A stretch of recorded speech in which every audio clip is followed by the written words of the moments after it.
Yo, yo. Peace, love, and light. Peace, love, and light. Hold on 1 second. Let me get everything straight. Let's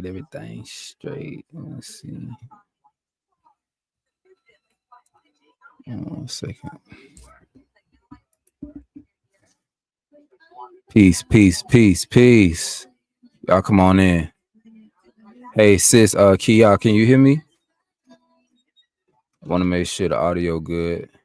Is it I don't want to be in it. I'm on, baby, but it's the camera off. Camera's off? Yeah.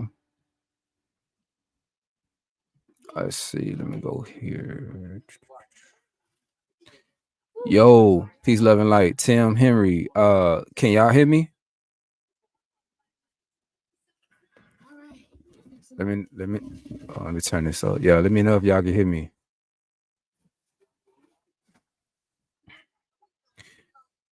Cool. We got a good live today. We're gonna go into a couple things. Somebody sent me a video the other night and told me to do a reaction to it. So I'm gonna go ahead and do one. And I think it's important for me to do this because although we know that there's a lot going on in the world, there's a lot of people promoting the doom and gloom. We got a lot of people out there instilling fear, fear mongering and all of that, right? Then you got those out there who are warning the people, who truly care about the people and want the people to be in the best situations possible, right? Just providing information, putting them on game, dropping gems, just letting them know what they could do to put themselves in better positions. So that's what I'm gonna do in this video, right? Now, let me see if I can 1 second, let me see. I guess I'll just do it like this. So we're gonna react to this video right here, and then there's another one that we're gonna react to, and then we're gonna get into it after that. So again, let me focus on this real quick. Let's see. Tremaine, what's good, bro? Hey, and I didn't get a chance to text you back, but I just want to say, from me and my family, man, we just want to send our condolences to sis, I'm sorry to hear that, but I pray, her grandmama lived a long, lengthy, healthy life. She in good hands now. Shira, what's good, sis? Peace, love, and light. I'm trying to do something real quick. We about to get into the video. So I need to find this one.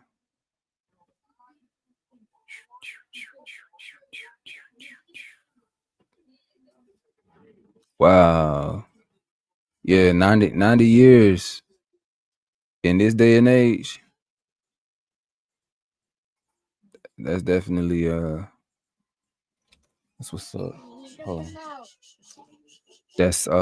That's good, man. That's good. I think my granddaddy, he transitioned.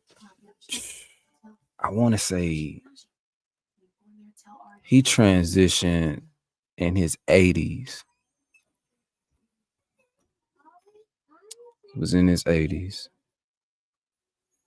Dang, I'm trying to do something real quick. I cannot find a video. But again, peace, love, and light to everybody. Hope y'all are having a good day today. It's beautiful outside where I'm at. I know Louisiana, Mississippi, I think the western part of Alabama, it's some storms going on over there. So if y'all are in those locations, just be safe. Be safe. If I'm not mistaken, I think I saw that Louisiana had tornadoes or something like that. So again, if you got family in those areas, call and check up on them. You know what I'm saying? Keep them in your prayers. But yeah, hey, man.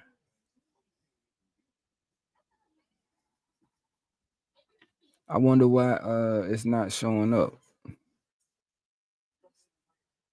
Can you see my video on YouTube, right?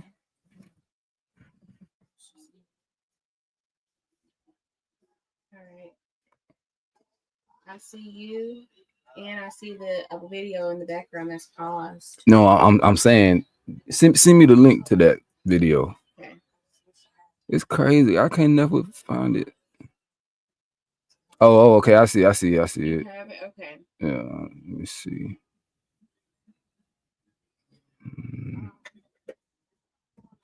I'm trying to it's all good. David, what's good, brother?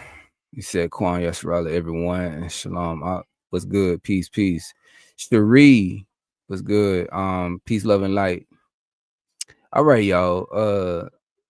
I'm not gonna waste any time. Let's go ahead and get into this video because I really want y'all to see what's going on currently here in America. You know, this is supposed to be the land of the free. What they say? Land of the free, home of the brave. Yeah, it's not that at all. This country is becoming a third world country, right? To have this many people becoming homeless, it just tells you a lot about this country, where it's headed. It's off. And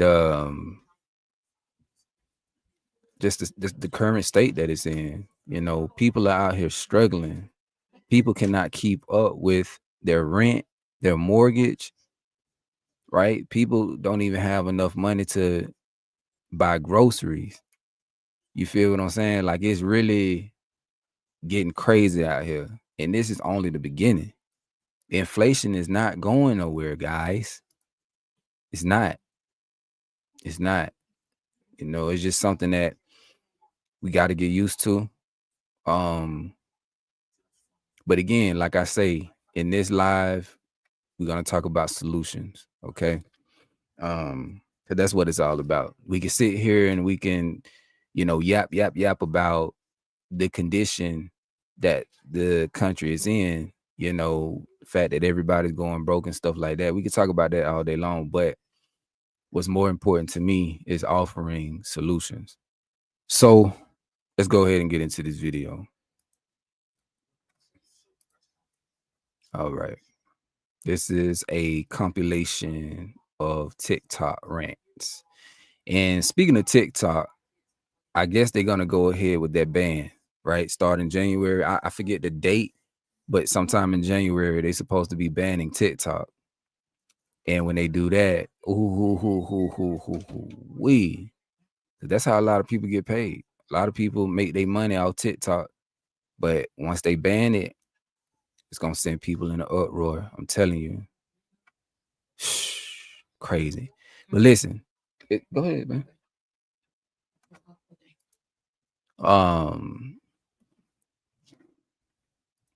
Let me show y'all this real quick. All right, here we go. How much did you say rent was? This unit is $5,000. Choose to renew our lease in August, it's going to cost us $4,008 a month. But I'm literally working just to pay rent for us to have a place. Can y'all hear that?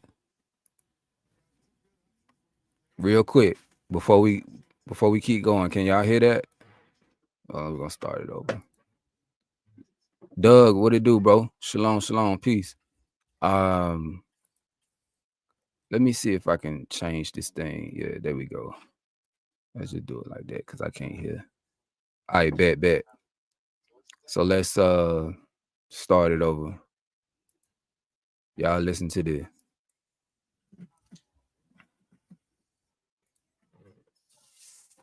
One in her room? She's downstairs. Mari's in her room sleep. Oh, you can ask. Well, because it might be cooler downstairs, but that thing right there need to be blocked.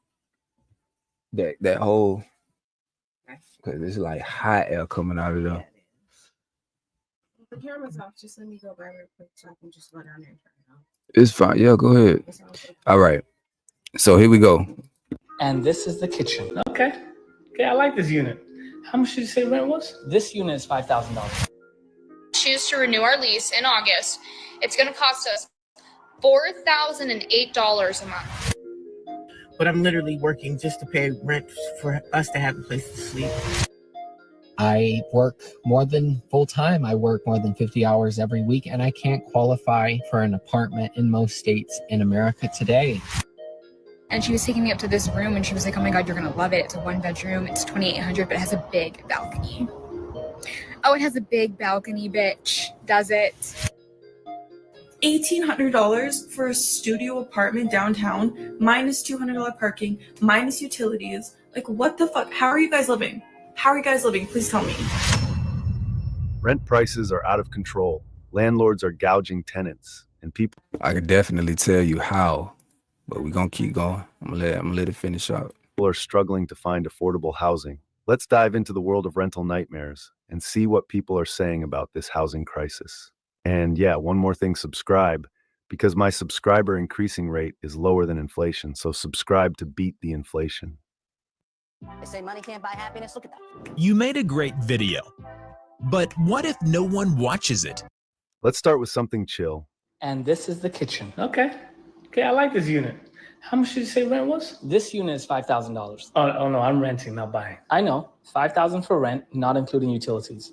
Does it come with a family or? If money is an issue, I can refer you to someone else. No, money's not an issue. You said it was 5,000? Yes. Yeah, that's what's that, like 1,000, like 5 times or something? That's how numbers work. So yes. Yeah. So the deposit will be $3,500, including first and last month's rent, plus the application fee, which brings you to about $17,000. See, my real issue are these cabinets. Are these made of real wood? No, sir. See, there's a problem. I'm allergic to fake wood. Can't even touch it.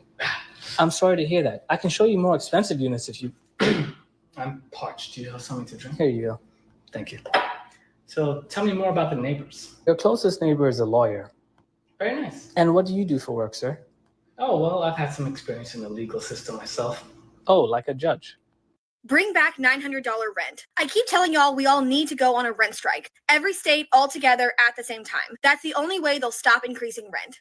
And what safety nets do you have in place for all of the people who are suddenly going to be unhoused? This is by no means the first time I've seen something like this, but when we're talking about irresponsible organizing, this is what we're talking about. Telling people to put their housing at risk, knowing full well that many of them have nowhere else to go, and if they get evicted, that means they are on the street, to just stop paying rent and do a rent strike without doing any of the work to provide like safety and safety nets and support for those people is incredibly irresponsible. There should absolutely be rent caps. Rent should be lower. Rent is insane. The rental market needs more regulation. It's out of control. And yes, a rent strike can be a way to achieve that. But if you do not already have all of these safety nets put in place for the people who are going to be striking, it's going to fall apart incredibly quickly. And the most vulnerable people will be in even worse places than they were at the beginning. You need to have infrastructure in place for this to work.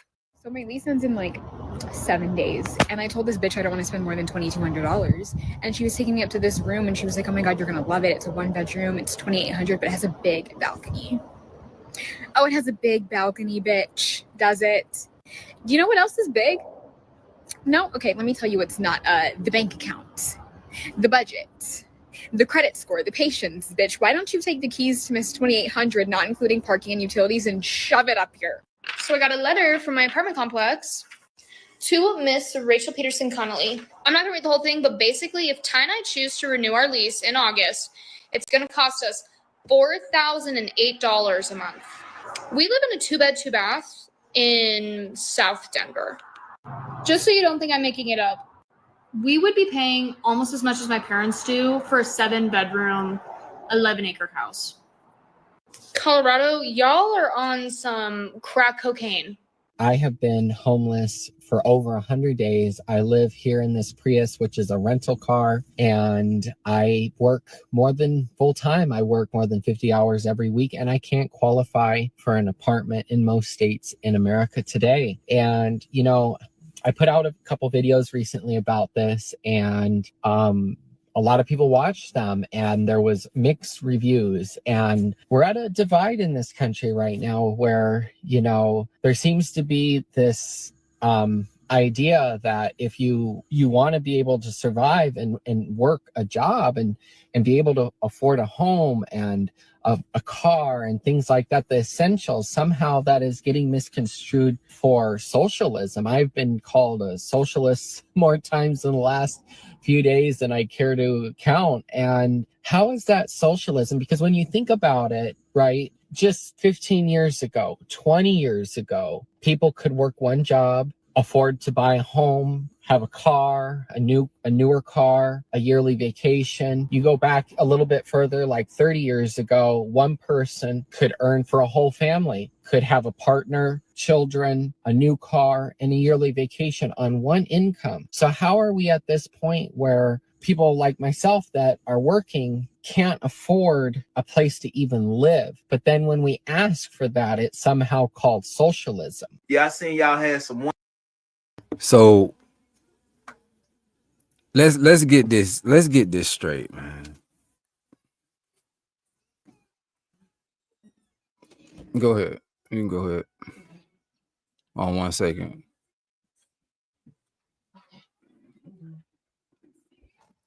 So let's get this straight.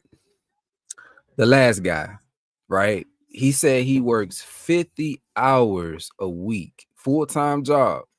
He's living in a car. Okay. I don't know how much he get paid an hour, but if he's working 50 hours a week and he's living in his car, money should not be an issue. You understand what I'm saying? As far as like expenses and things of that nature, right? He's not paying no rent and all of that. He's saying that, like, okay, it's hard for him to get approved for an apartment and all this other stuff. Listen, we're going to talk more about this after this video, but this is why I said this in one of my older videos when I talked about we lack knowledge, right? We're destroyed for a lack of knowledge. We also lack vision. Okay. It's crazy that we live in the information age. Oh, snap, my bad. We live in the information age. We have access to all of this information, yet people are still struggling and all that. Like it makes no sense. Like I said, I'm here to offer solutions. So I'm gonna go into it. I'm going to it. I don't want to put the cart before the horse. All right. Let me finish this video out. 1-bedroom luxury apartments for rent. How much they going for? Shit, like 2, 3, 4, 5. Hell, it ain't like it matter anyway. We gonna raise the shit. 2, 3, 4, 5. What? Like, what you mean? Bands. You're like 2, 3, 4, 5 bands. Racks, $1,000. Damn, the hood, like down the. Okay, what's the luxury features they come with? Why is so much? Shit, the refrigerator silver, and we just hit the walls with some fresh beige paint, and we just put the fake wood flow in. You ain't ready for this? Okay, cool. So I'm having to move out of my house because I can't afford rent. So I'm moving into my parents' property. But one time I couldn't afford rent either, and I was driving down the highway to try and go get help from social services, and the hood of my car smashed into my windshield and shattered it. So I pulled over, and this lady behind me pulled over and turns out I happen to know her. So she helps me get to the social services office, and I'm calling my dad, and he's like out of state or out of town. And as I'm there, this other lady overhears me, and she's like, I'll call AAA and have them tow your car for free. What's your address? So they gave me a ride home, towed my car for free. A couple of days later, my friend friends called me and they're like, hey, let's go out. And I was like, I'm sorry, I can't go out. I can't even get to work. My car is completely wrecked. The windshield's wrecked. I can't even make rent. I don't know how I'm going to fix this. So sorry, guys. And they're like, hey, you know what? We just ran into some cash and we want to help you. So they paid for my car. They got me a rental and they paid for rent for me that month. You want to know something? If the hood of my car hadn't flown up and shattered my windshield, none of that would have happened. I wouldn't have gotten any help, and I probably wouldn't have been able to pay rent that month because I never would have told them that, hey, I can't pay rent. Sorry, I can't go out. I'd have been like, sure, let's go out. You know what I mean?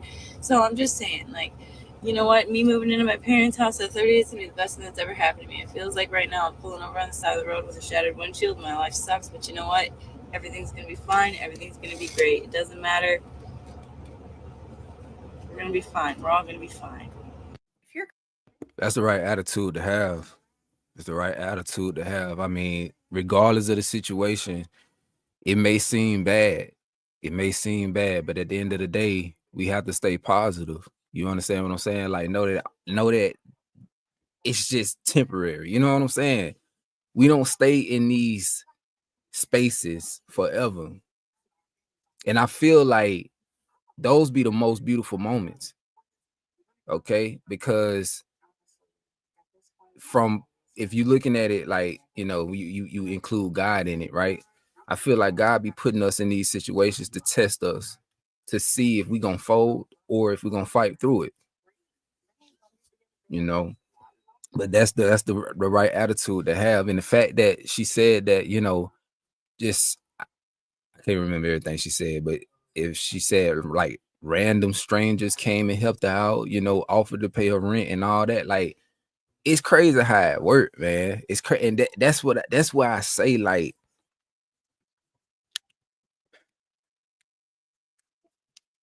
just imagine what life would be like if people came together, you know, work, just put their heads together, just work together, look out for one another, lean on one another. It would be so much easier. You know what I'm saying? But everybody's programmed, man. People are conditioned to just do for self, right? Live for just for self. Like, that's just the type of world we live in. You know, it's dog eat dog. There are some people out there who are genuine, you know, helpful, all that, complete strangers. But I just feel like we got a lot of work to do. But anyway, here we Currently go. living in Alberta, specifically Calgary area, and you live downtown in a high-rise apartment, what the fuck do you do for work? Like, I need to know. Because So my car insurance just went up again to $159 though. Look, check this out. Don't worry. I just went apartment shopping or like renting, whatever, with my friend the other day, and the prices are absolutely insane. And I just don't understand what job people are doing as Canadians. Like, I'm 25. What job would a 25-year-old have to be living in these apartments? Because it's just insane to me. Like, $1,800 for a studio apartment downtown, minus $200 parking, minus utilities. Like, what the fuck? How are you guys living? How are you guys living? Please tell me. Today is Friday, and the rent is due. I'm feeling some kind of way, right? I don't really have much money after I pay rent. I might have like $300, and that'll probably go to my gas to get back and forth to work throughout the whole week until I get paid again. But I'm literally working just to pay rent for us to have a place to sleep. I don't know. I feel so sad, right? All my situations, but I did get something in the mail from the police station about my son and the situation with the vapes, right? So I'm hoping when I go to court, I have court cases that I have to fight too. So when I go to court, I'm hoping that all this evidence can help me in court. But I gotta go to work today, and I'm feeling some type of way. And because yesterday I had to leave work early because I had to pick up my daughter because she was having cramps and she was in the bathroom throwing up. So, you know, the school nurse is like, come get your daughter. So I had to stop working and drive an hour to go pick her up. And just not having anybody that I could depend on to help me, no family, just nobody. She was saying to me, she said, do you have anybody that you could call? And I told her, no, there's nobody. There's nobody to call. I'm literally by myself. Come take a tour of my 2-bedroom, 1-bath, $300 a month rent house. To preface, I live in the middle of nowhere in a small town in Arkansas. Also, houses in my town are not very expensive either if you want to buy one. And yes, it is only $300 a month to live here. I'm not going to show the bedrooms because I'm not going to show you my son's bedroom and mine and my husband's bedroom because that's weird. But I will show my bathroom and living room and kitchen. To start off with, we got this big ass mirror and all my little goodies, my little crystal collection. Not gonna lie, I got that off of Temu. I wouldn't say it's very girly pop. Not a big fan of this like ancient, I don't know what to call this. This house was built in like the 60s, okay? But I would say I like this part of the bottom cabinet. But yeah, you can tell it's pretty old. It's been pretty worn down. The woman that lived here before us, she lived here for 20 years and it was filthy whenever we moved in, and it took about like 3 weeks to deep clean it. And then we have a small little hallway. Here's some storage right here that just has some tools and all the diapers, and we have way too many blankets. And now you see my son getting into some shit. Hello, Ollie. This is a very ratchet PC setup that is my husband's. And we're gonna go over here. Miss Rachel's life, by the way. And here is the living room. The reason why the ice maker is... I'm trying to figure out what is this doing in this video. What, baby? No, I'm saying like she's showing her house. She said her house is like $300 a month or something like that. I'm trying to figure out if this is a video about people that's homeless. Why is her video in here? Let's fast forward this a little bit. An apartment complex and your utilities are included or your utilities are paid through your apartment complex, you know they're not doing that just to be nice and make it convenient for you, right? It's either for one or two reasons. One, they're getting a kickback, especially with the internet. Like if they're charging you $100 for an internet package, I guarantee you they're getting that internet for $50 to $75 per unit. So they're just pocketing the rest of your money. Or they're scratching somebody's back. So it's some type of business partnership.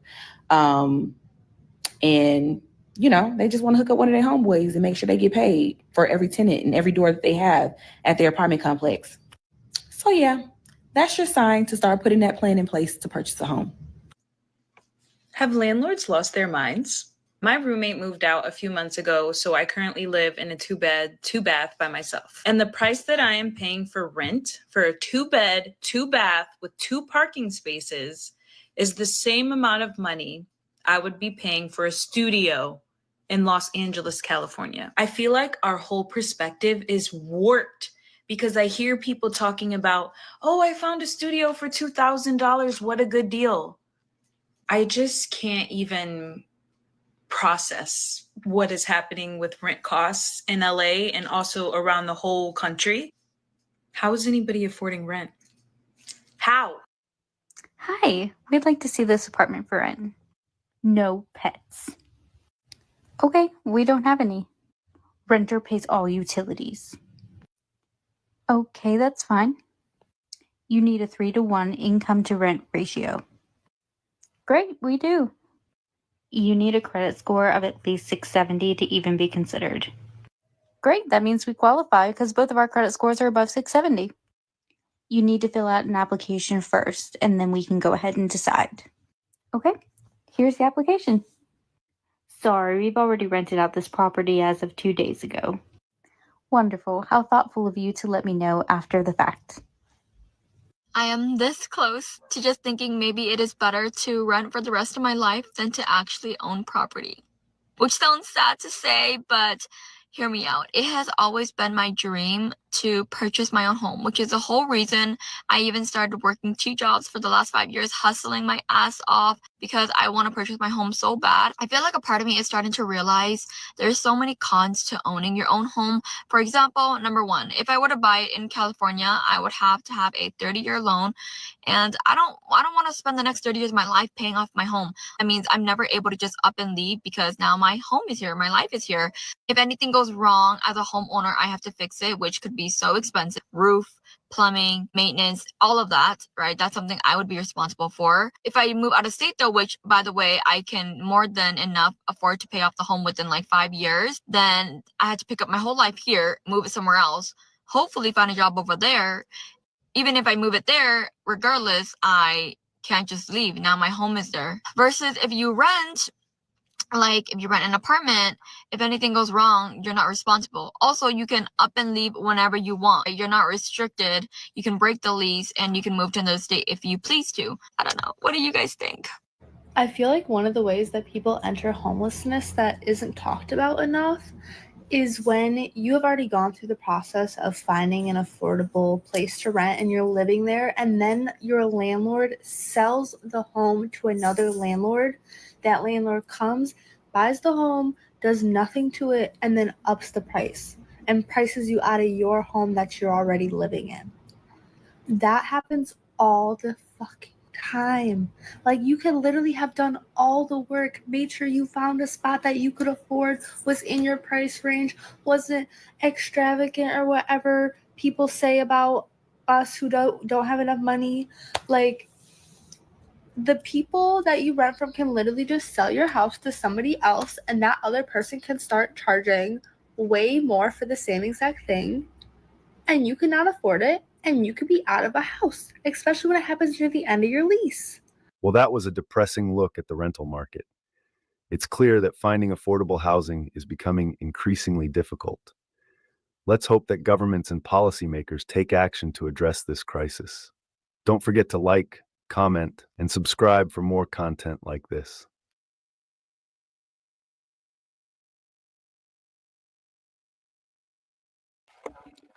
All right. Hello, 1 second.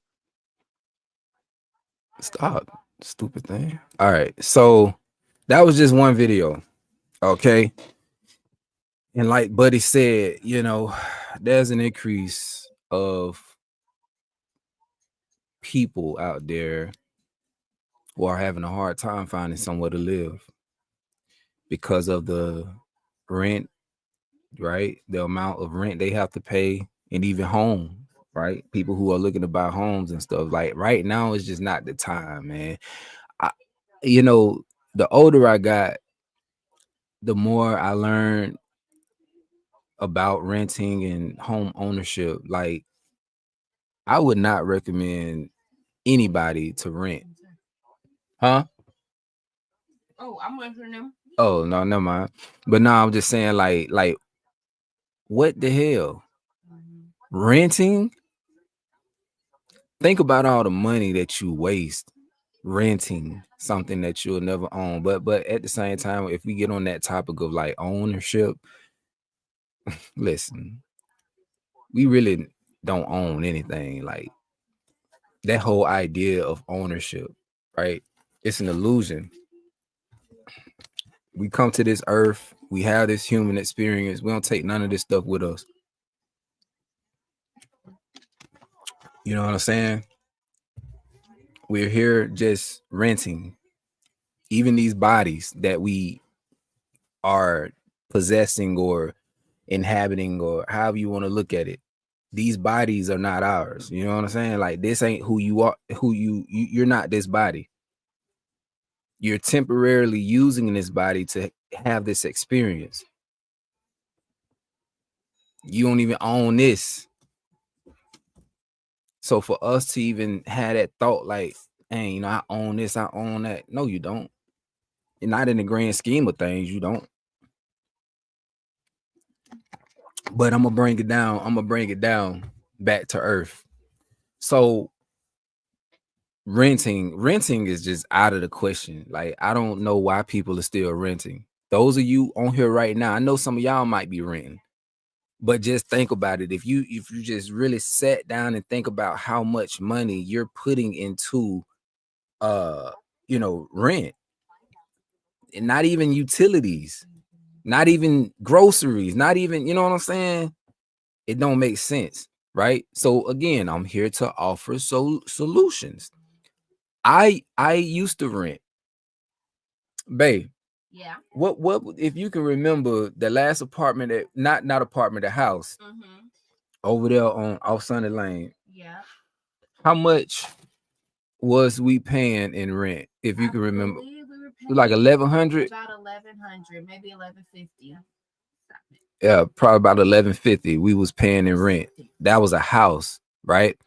And then after that house, we moved into an apartment. I think it was either an apartment or Yeah, we moved to an apartment. the ones over there off of Penn. Okay, so we moved into those, and that was like what, 800, probably like $800 or $900 a month. So we decided to start looking for homes. We wanted to buy a home, right? Because we had a child and we wanted to expand. We wanted a home.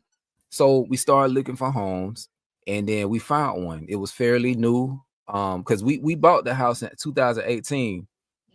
And they built the house, I want to say in 2015 or 16, something like that. It was in a brand new neighborhood or whatever. Nice little home, starter home, you know. So I think I can't even remember what my interest rate was. It was fixed though. It was fixed. I think it was probably 3 or 4, something like that. And my mortgage was $1,200 a month, right? $1,200 a month. If we were still living there today, what we would have done was refinance to lower that amount. But like I say, just living in that house, even though it was cool, cozy, we was feeling it, right? We made it a home. But when I became a truck driver and when I was out there on that road, I got to thinking, I'm just like, bro, I'm tired of paying rent. I'm tired of paying rent, not rent, but mortgage. I'm tired of paying this mortgage, even though it was only $1,200, which ain't much. But again, that's just the mortgage. When you look at what that? Oh yeah, it's on. You need to go. No, I'm just making sure I'm not on. Nah, it only got the TV, the whole TV. But I got tired of paying the mortgage. I got tired of paying the utilities because I had that moment, right? I had that moment, just like, bro, what the why are we paying all this junk, bro? It don't make no sense. So that's when I got the idea. I'm like, you know what? How about this? And it's so crazy because around that same time, this was before I met Jeff, right? So I started thinking, I'm just like, bro, we gotta do something different. We gotta do something different because we're gonna continue in this cycle. Going to work, we hate the places we work at, right? So we go into a place we hate we hate working at, only to pay rent, pay car note, pay all this stuff, pay bills. It's just stupid. So I'm just like, all right, I'm gonna look for land. Help it. I'm gonna look for land and I'm gonna build my own house. How about that? I gotta find a way out. I gotta get out this rat race. Look for land, build a house, and create my own thing, right? And so that's where it all started. And everybody's situation is different, okay? Everybody's situation is different. We're gonna talk a little bit more about that here shortly. But let's continue on because I want to show y'all something. Show y'all how real it is out here. Like, let me show this real quick. All right.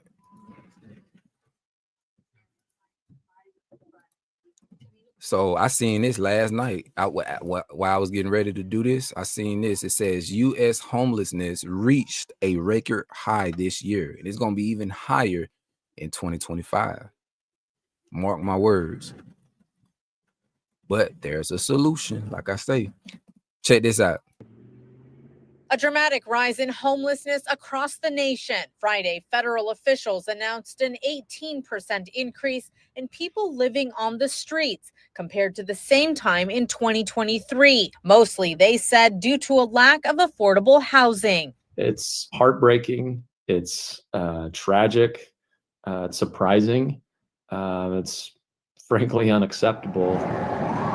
The numbers from the Department of Housing and Urban Development from its point-in-time count taken across the country during a night in January at the beginning of the year. Bottom line is that's just far, far too many people suffering on the streets and trying to survive on the streets. Drew Moser is the CEO of the Lucky Duck Foundation here in San Diego. Homelessness in the city did increase by 3% during the same point-in-time count compared to 2023. But just last month, data from San Diego's Regional Task Force on Homelessness found the number of people who moved off the streets outpaced those who fell into homelessness for the first time in almost 3 years. So that was certainly welcome news. There's clearly a heck of a lot of work yet to do, but that was a rare bright spot when we're talking about trying to address homelessness. Moser says in San Diego, the most vulnerable populations facing homelessness are seniors and youth. He says these new national statistics highlight an immediate need for more temporary housing. Beds, pallet homes, innovative, cost-effective housing strategies that can come online within months instead of years or decades. And says the point-in-time count is just a snapshot, one night, and that the actual number of homeless is likely much higher. It's sobering with how many people are calling out for help in one way or another to avoid the streets or move off the streets. The next homeless point-in-time count is in January. Laura Acevedo, ABC 10 News. I think that may be in California. I'm not sure. I know California, LA, Philadelphia, New York, right? All the major cities, like even if you go to Dallas, Houston, you're gonna see a lot of people out on the streets. A lot of people out on the streets, right? Now, I don't want y'all to get it twisted, right? We got to differentiate homelessness with I don't want to say that. I don't want to, because I was finna say poor poverty. Because it's one thing to have a job. A lot of these people that's homeless, they still have a job. Right. You know what I'm saying? Right. So they still bringing in money. So they just can't afford. We don't want to confuse homelessness with unemployment. People are employed. Yeah. Yeah. You do not hang out that window. What's good? What's good? Peace, love, and light. You said, I wonder if this is on purpose to get people into 15-minute cities. I mean, that has, I mean, in the grand scheme of things, let's just put it like that. In the grand scheme of things, that's what it is, right? I mean, but it's always been like that, though. If you think about it, you look at all the major cities.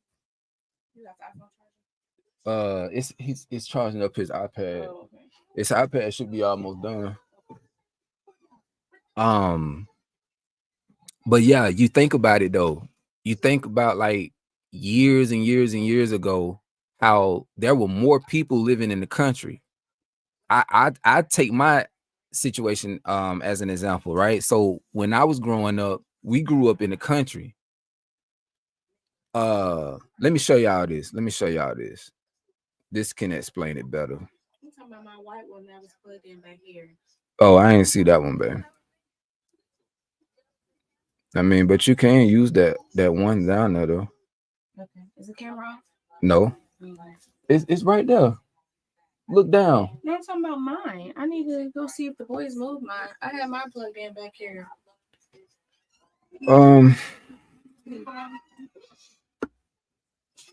1 second.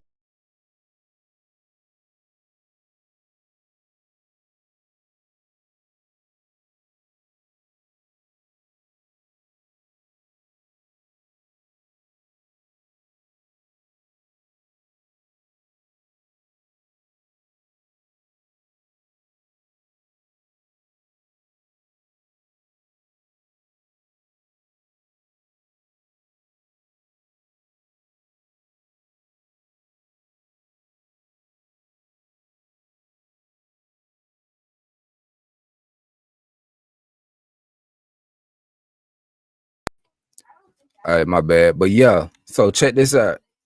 I grew up in the country. Let me turn this down a little bit.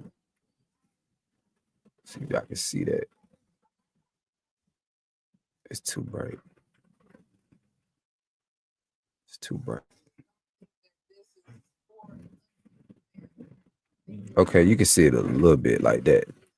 So it says, my parents in the 1980s, let's move.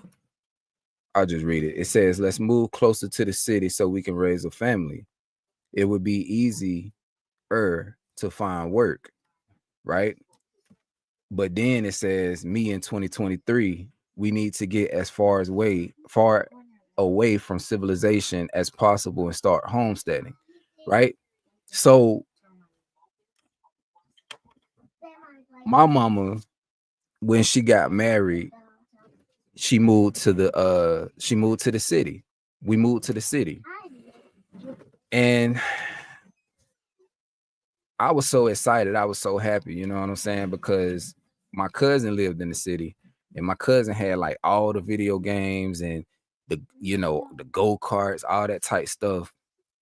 And shoot, I was just excited. I was excited to move to the city. But like I say, the older I got, I just had this urge to move away from the city, to move away from a lot of people. Once I started to see that the community, you know what I'm saying? Like when we grew up, everybody in the neighborhood knew each other. Everybody looked out for each other. Like the people across the street, we was over their house. They ain't really know us like that. But us being neighbors, we went over their house and they cooked for us. You know what I'm saying? They offered food. They all like they took care of us. Everybody took care of each other back in the day. So again, when I got older and I started to see how all that changed, I was like, yeah. And plus, like, fast forward, and when we got our house in this new neighborhood, it was a mixture of people. You had the guy who lived next door to me on one side. I think he was Italian. And then the guy on the other side, he was a Caucasian guy. But then the guy across the street was a black dude married to a white girl. Then the next door to him, it was a white family. You know what I'm saying? It was a mixture. It was Chinese folks out there. It was a mixture of people. It was real diverse. But every time I walked outside, you only had a few people to speak. But I seen everybody. You know what I'm saying? Like everybody just stayed to themselves. The Italian guy, and that's what surprised me though, because the Italian guy, he was one of the nicest people I ever met. He was always willing to teach me mechanical things, you know what I'm saying? Like cause he had a little shop in his yard. And he used to tell me, come over. He ain't speak English that well. We used to always use Google Translate from time to time, but it was funny. Me and him used to always talk. He used to show me how to grow food. He showed me how to work on things. And it's so crazy, bro. Like it's so crazy. That's why I tell y'all, see, in my life and in my experience, it was other nations who taught me a lot of stuff, right? I didn't experience racism like other people did, right?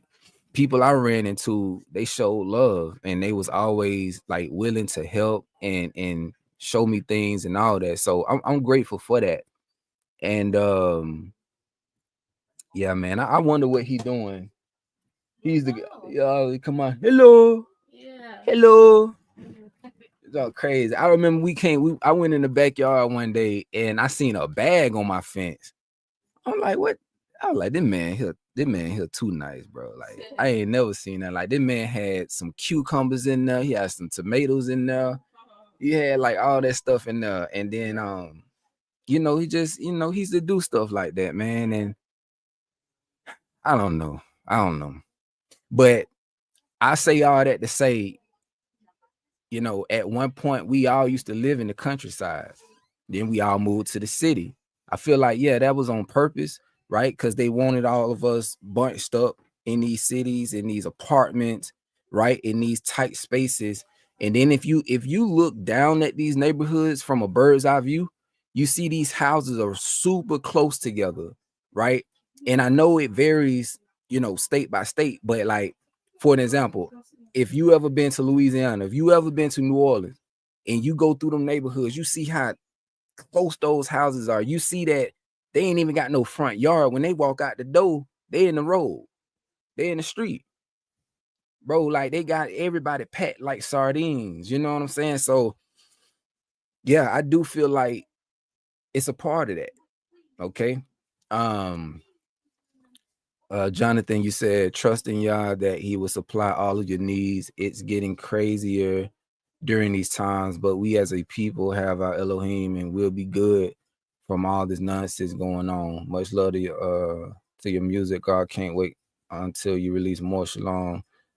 And blessings to you. In fact, it's our community, and y'all is all we need to thrive. For sure. For sure. Now, I said we were going to offer solutions, right? We're going to offer solutions. So this guy right here is crazy because he live out here where I live at. I think he's actually not that far from where our homestead is. Oh, you talking about my son in the back? Yeah. So he's not that far from where we are, but he has a YouTube channel. Say what's up, man. All right, here we go. Check this out. Let's get into these solutions. Let me see. Is you gonna do it like that? Hold on 1 second. So many people cannot afford rent anymore. So what about living in one of these tiny houses?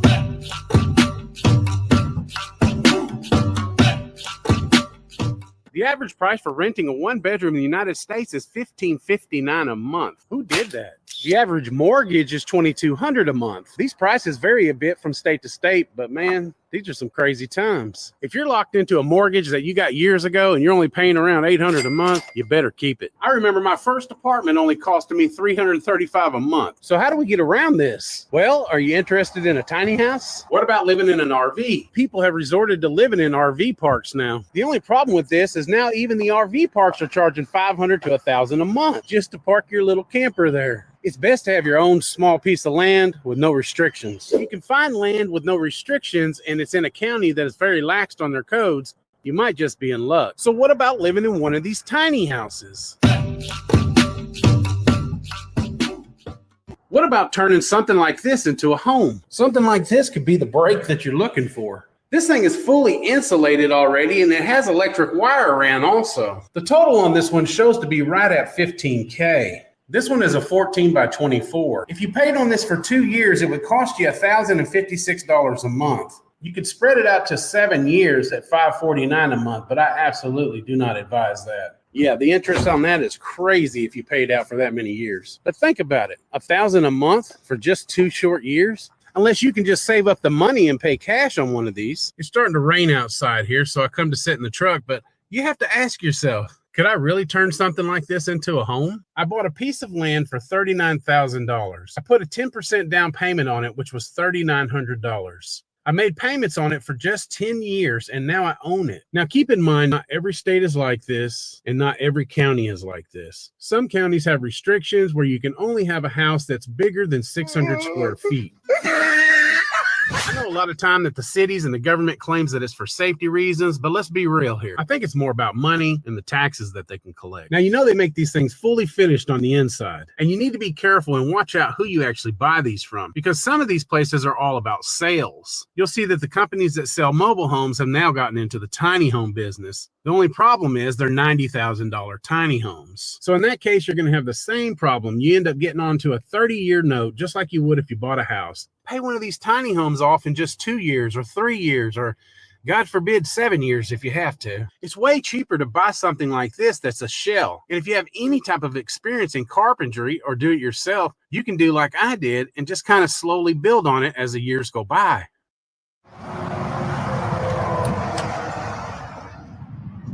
Check out this one. This is just a 12 by 24.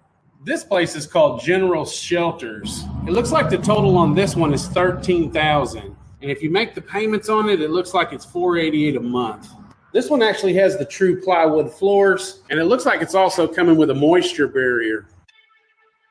You're going to have some type of down payment. The lady in here told me the total cost of this house here is $44K.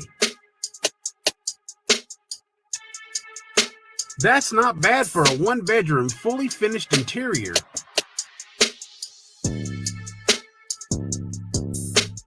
It's a little dark in here, but here's the bathroom. It's kind of a large bathroom.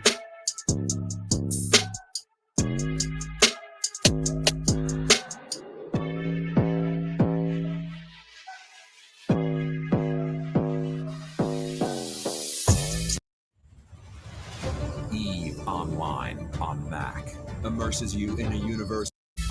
This thing is a 16 by 30. It has a kitchen sink with cabinets, 2 windows here in the kitchen, a place to put your refrigerator, a place to put your washer and dryer, and that's it. It's kind of simple, but hey, $44,000 for a brand new one-bedroom house, you really can't beat that. Well, at least you have some idea of how to get into a tiny home now. But what about a piece of land? Let's talk about land. A piece of land seems to be one of the hardest things to acquire now. But is there still a way to get land when you don't have good credit or you don't have a large down payment? Let me tell you what I did 10 years ago. Now, I know that this process is still available. I know that it can still be done. I was trying to find a piece of land that I was going to be able to hunt on for sure. Not only that, I was also looking for a place to bug out if needed. So I found 30 acres that was for sale for $39,000. They wanted 10% down, and then I could pay the rest out over a 10-year period. So I did. I put $3,900 down, and I made around $500 a month payments for the next 10 years. If this sounds like you, then you're probably watching the right video. So the day I made the down payment on my land, I was able to go to my land and access it and do whatever I wanted to do on it. And then eventually I brought a fifth wheel camper out there and I basically turned it into a deer camp. My property was in the mountains and it was so far away from any power lines or water lines, I knew it was going to have to be an off-grid property. So I decided to do rain catchment for water and install a solar system for electricity. So before you know it, I had my first solar system powering up my RV. At first, I had to use the generator a lot because I didn't size my system correctly. But as the years went by, I resized the system and things got much better. So you don't have to be an electrician or a builder or anything like that by trade. But if you're like me and you're a do-it-yourself guy or a jack of all trades and a master of none, that's about all you need to be able to pull this off. Now, I do know that you're not going to find unrestricted land in every state. And I do know you're not going to find unrestricted land in every county. So you have to do your research, and you may have to even relocate if it's truly something that you want to do. Me, I wanted to do it because I wanted the security of having a backup place to live. It works good for me, and it could work good for you if you can find a piece of land to put one of these tiny houses on. I'm giving you good ideas here and a good place to start. Just make sure that you pick a good state to do this in, a good county to do it in, and that you follow all the local laws. You don't want the government coming down on you when you work so hard to build your homestead. I'm going to give you a quick list of everything that I did myself. I cleared my land.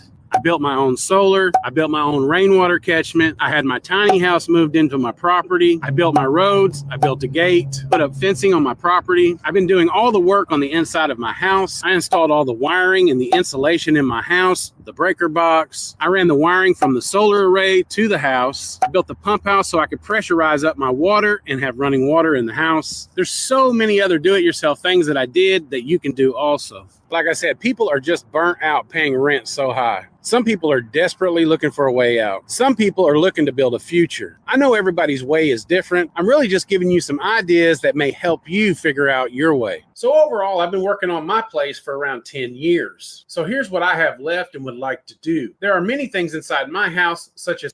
All right, we got it. But he said all the right things. Okay? He said all the right things. Now, here's the issue. We got to be honest with ourselves. We have to be honest with ourselves. Remember what I said in the beginning of the video? I said that we live in the information age. There's really no excuse. I'm being serious. Like, there's no excuse why more and more people shouldn't be doing that. That's the right way to say that. Yeah. Taking advantage of that route. Okay, nobody is stopping y'all. Nobody. The information is out there. You got people like myself who has done it, who's doing it, who you can come to and talk to, like, hey, brother, you know what I'm saying? Like, what steps do I need to take in order to get this thing going? What are the options? I can help y'all with that. There's no excuse. I feel like what it comes down to is majority of people are lazy. And I'm gonna keep it 100. I got to keep it 100. The majority of people are lazy. The majority of people want to stay in these situations because that's what they're used to. A lot of people do not like change. This change is difficult. Change is new. It's you know, it's like going into the unknown. Like, you just don't know. It's an uncomfortable process, but it's necessary. For what? For growth and for a lot of different things. And I'm gonna tell you where it starts. It starts up here. It starts up here. Once you change your mindset, man, listen, everything around you gonna change. Everything. We gotta stop being lazy. We gotta stop, what's the word they use? Procrastinating. Just using the narrative, right? So a lot of people would say, well, the government is the system. It's the system that's holding us back, and it's this and it's that and it's that. Listen, I get that, but like I said, all the information we need is available, right? People need to learn financial literacy. People need to learn. I did videos a while back. I went live and I told y'all all this was back in 2018, 2019. I kept trying to tell y'all, listen, take advantage of the time that you have to learn, to read up on things. You know what I'm saying? Acquire, like develop new skill sets. Change your habits, develop new habits, create new habits. And that's what be tripping me out, because we sit here and we talk about the Bible all the time. We talk about the scriptures, and we love to throw out scriptures and all that, but it be throwing me off because I'm like, you ain't living it. You're not applying it. You're not. Listen. This whole idea, they talk about, like, everybody. You got a group of people out there that love saying these words. We're cursed. We're cursed. We're cursed. Right? I don't say that. I don't say that. I don't say that. I don't go around saying that. Right? I'm not gonna put that on myself. I'm not gonna speak that on myself.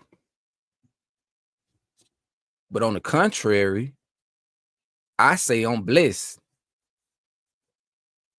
Right? I say I'm free. I speak positive things on myself and over my family and over everybody else. Cause I believe that we can do it. You understand what I'm saying? All this stuff we talking about, I believe we all can do it. Ain't nobody holding us back but us. We got to change our way of thinking, man. We got to. We got to get out of that. It's a term that people use. I think it's victim consciousness. Yeah, playing the victim. using those things to justify us being in these situations. You don't have to stay in these, you don't have to stay there, man. Y'all paying rent. You don't have to continue doing that. But then also a lot of people don't have the resources too. I know that, but that's what I'm saying. Cause I'm gonna play some more videos, right? Cause I'm gonna give you some examples. I'm gonna give you some examples of a couple people, few people who, you know, lost their jobs, okay, and show you what they're doing. I'm gonna show you a video of somebody who did invest in a shed, but are facing the realities of getting a shed. Okay, because one thing you have to know about these sheds, once you get them, now some of them already got, you know, the stuff on the interior are already done, like the insulation, the drywall or sheetrock, right? The wiring, all of that is done in some of them. But for others, right, the cheaper ones, they're just empty. All you got is studs, plywood, right? It's not insulated. It's none of that. You have to do all that. You understand what I'm saying? So I'm gonna show y'all a couple examples. So I seen somebody in the comment section, somebody in the chat, they said they asked me a question earlier. I saw it. I wasn't ignoring you, brother. I was just letting the video play. Yeah, Doug, he said, in Yarka, have you seen Scar in the woods? He's homeless and built a cabin in the woods after he lost his job and was evicted. I got his video already up here. You know what I'm saying? And I actually reached out to that brother. It's crazy because when I was on the road, I think we was in Atlanta. This was like, what, 2 weeks ago, maybe? We was in Atlanta and his video came up on my timeline. And I'm like, who is that? So I watched it, right? And I was like, dang, this what's up. Like, I'm gonna react to this because I like what he's doing. You feel what I'm saying? When your back is against the wall and you trying to find a way out, I feel like his example is a good example. It like I say, and everybody's different. It's what you willing to sacrifice. It's what you willing to give up. You know what I'm saying? Let go. But check this out.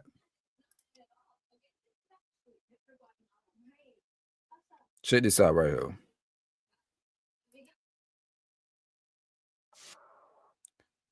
I actually reached out to that brother. Hold on. I reached out to that brother on Instagram and I asked him, I said, hey bro, I saw your video, you know, it'll be dope for you to come on to my channel. You know, we have a conversation about your journey, you know, your situation. And I said, there's a lot of people that, you know, who are subscribed to my channel, right? When they see what you got going on, they see you hear your story and everything, they gonna support, you know. But it's crazy because, you know, I'm sitting here thinking that, okay, this brother, you know, he at the time, right? When I seen the video, he only had like 7,000-8,000 subscribers. I just went on that brother page. He got 20-some thousand. Might probably more than that. Let me see. This brother got 26,000 subscribers in 2 weeks. I was like, what? What am I doing wrong? I'm just like, dang, I only got 18,000. You know what I'm saying? But it's all good. But like I say, I reached out to him. He didn't write me back though. But we're gonna go ahead and look at this video because I want y'all to see this. For the people who have been asking me, and I know they might not be watching, but I'm saying, like, you know, over the years, people who have reached out to me and said, hey, you know, could we come out to your land and all this and that? Because my land is situated up in the hills, the foothills, you know what I'm saying, on a small mountain range, it would be hard or difficult to get like a shed, like a big shed, a 16 by 30, 40, whatever, right? Something that big, it'd be hard to get it up there. That's why, our preferred method is to build, right? And it's cheaper. When you build it yourself, it's cheaper. But when I saw his video, I was like, now depending on who the people are and how comfortable they want to be, right? Like they could do something like what he did. But it's all up to the individual or individuals, you know what I'm saying? So let me show y'all this. This is a brother by the name of Scar. Is my time. Hold on 1 second. See, he built this right here. Let me blow it up a little bit. Let me show y'all this. So he built this right here. And I know to some of y'all be like, what? Ain't nobody finna live in that. All right. Tiny home in the woods. Got a fire pit. Got a little, so I can stand my camera up, so I can record. Got my punching bag here. Got my storage tent. This is the tent that I used while I was building this. And this is my place. This is Shadow. This is Tyson. And that's Drain. And this is my place. Hey, I know some of y'all, like I said, would look at this and be like, I would never. Why? Because some of y'all are bougie. Some of y'all are so used to being in these houses and everything like that. When you see this, you'll be like, I ain't no way I can live in this. But I'm actually impressed. I'm not even gonna lie to you. I'm impressed. I love what this brother did. Yep, I made it in 9 days.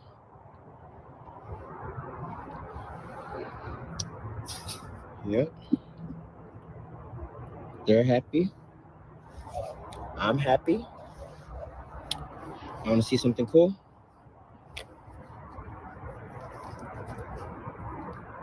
Hey, yes, sir. Disco ball up in here. I just rebuilt this fireplace. Let's go ahead and turn that off. We don't need that right now. I rebuilt this fireplace. It's a nice fireplace. If you go watch my other video, my first one, it'll show you the original fireplace. It brings a lot of heat in with this ventilator. And then we have my firewood that I store over there. And then we have my water and, water, stuff like that. That's basically just sparkling water. And all that's water in there. And then I have my clothes and, stuff. And then I have more water and dog food and, like utensils and stuff. Then we have some of those tools. And then we have some nails. And then I have some shoes. Then I have my little bathroom here. See, there's nothing in it. I basically just take a bag, put it in there, and do my business. Yeah, but they got their little comfortable spot. It's all fully insulated. I used clay to insulate it, but it started to fall out when it was raining, so I used spray foam installation. It's really cheap at Walmart. It's like $4 or $5 to fill up the holes that fell out with the clay. And all these is before I moved out, I had some couch cushions, but and I broke them apart, but mainly I found a couch and I ripped it apart, and I took all of it because I thought it was gonna, I thought cotton was going to bring it better installation, but it didn't. Now I'm gonna stop it right there before we continue. This, my brothers and sisters, is what survival looks like. This right here. This is a beautiful example of taking what you have, or shall I say making do with what you have, what you got. Right? It's being creative, finding ways to make things work. Now, I'm not gonna play the whole video, but you can check out his channel if you want to. Now, the next video is gonna be a video of his, but it's gonna show you the harsh reality though of this. And this is why I just want to show y'all all of this, okay? And see, that's why I reached out to the brother when I did, because when I saw this video, I'm looking around and I don't know at what point he shot the video. He probably did it back in October. I don't know. I can't remember. I know his channel is new, but I wanted to reach out to him because I knew that looking at what he did, it was cool, right? As long as it didn't get cold. That I saw a few things he couldn't, he can touch up and upgrade or whatever, right? And that's why I reached out to the brother, because I wanted to bring him on to go into that, right? So because he gets money, right? He I think he started a GoFundMe, and then the money that he's getting from GoFundMe, he's buying different things and stuff like that, to add on and to all that, right?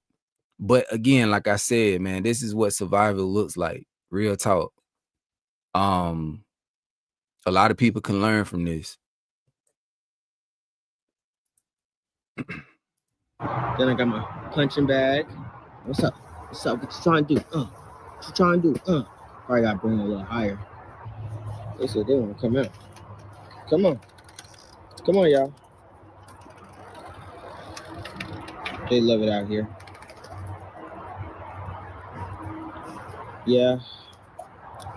So basically, I lost my job. I didn't have anybody to call, and I didn't have nowhere to go.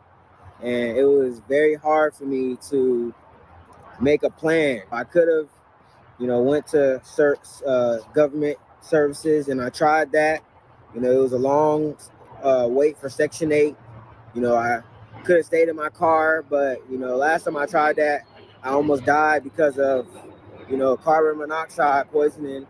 And I just, didn't want to put me and my dogs through that. So, I just tried to think about the best situation. I feel like, they want us to literally beg them, because we can't even go live on the land, that God made us for free. It just don't make no sense. Like, it's like they want us to stay on a tent on the side of the road and just be cold, and not comfortable. I'm not saying that people shouldn't maintain for themselves, but when you don't have anybody around you to support you when you fall down and when you hit the bottom, sometimes it's hard getting back up, and that's what people don't understand. So, I just tried to make something out of nothing. So, I mean, hey, I like it. They like it. I'm just trying to survive. I want to be able to go and get my own land one day and hopefully be able to build houses and build things that I could be able to help the community, for people that's homeless and people that don't have nowhere to go. I want to be able to stay here. You can come here for a little bit so, you can get yourself together. You can come here so we can talk about how we can help and how I can teach you how to survive out here in the cold. I want to be able to have training classes to show people that it's not hard. It only took me 9 days to build this. I'm just trying to tell y'all that anything is possible. You can, if you take your time and use it wisely and use your mind the right way, you can be able to achieve this and great more. If I would have had more time in my own land, I would have been able to do a lot more. But I had to just do what was simple and what was maintainable and sustainable for me. I don't want to get in trouble for doing this, so that's why I didn't try to, build in an area with good trees. I found an area where all the trees were dead and broken, and, I felt like nobody really cared about the area. But at the end of the day, people always care about everything. I just hope that, y'all can get me to, 30, 40,000 subscribers so I could be able to, give me some land or something like that, I would, man, I'm telling you, I would change this world. I would change this world, but it starts with us. We have to work together. Like, we are a team. God put us on this earth together so we can work together. If he didn't want us together, he would just put us on our own separate earths for us to walk and just be alone by ourselves. But he didn't do that. He put us here together so we can achieve things together. So please help me achieve this thing. Help me achieve this community that I want to build. It's a community that's going to be survivors. It's going to be a community that's going to be people that want to grow, people that want to change their mindset for the better, because that's all I want to do is grow. I want to be my own superhero. In every superhero movie, the superhero always had a bad past. Mostly he had a bad past. He had a story, okay? And now he had a testimony. But you can't have a testimony without having a test. This is my test right here. Hey man, it's a lot more coming. Hey, I'm gonna try to post every single day. Look, it's hard out here. It's hard to charge my phone. It's hard to get food. It's hard to get water, but I maintain. And I do it because of God. With God, you can do anything. Okay? Philippians 4:13. I can do all things with God who strengthens me. Okay. All right. So, like I said, on your own time, y'all can check the brother channel out. I'm gonna go ahead and just to show y'all that I'm not lying, right? So when I seen the video, it just touched me, right? It just cause like I'm just that type brother, man. So when I seen the video, I said, let me reach out to bro, man. Let me reach out to him. Cause I didn't know what his situation was, but just to show you,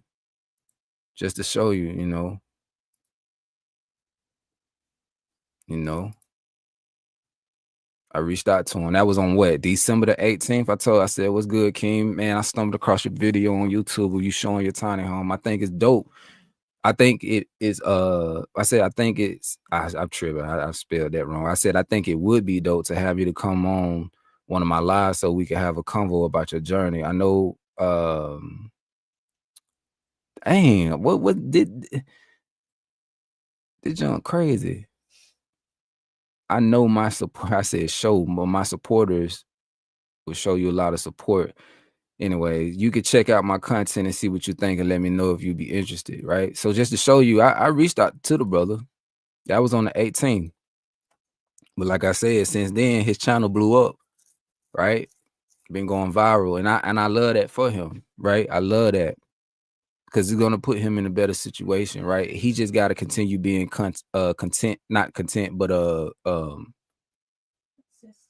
consistent. He gotta keep doing what he's doing, keep putting out the videos. And that's I'm even speaking to myself, right? Because there's a lot of things that I need to show y'all, it's what out there where I'm at. DIY projects, showing you different systems, just showing you the reality of it, right? And the work that you have to put in order for it to work. But here's another one of his videos right here. Now, this is what I want y'all to see, okay? Because when it get cold outside,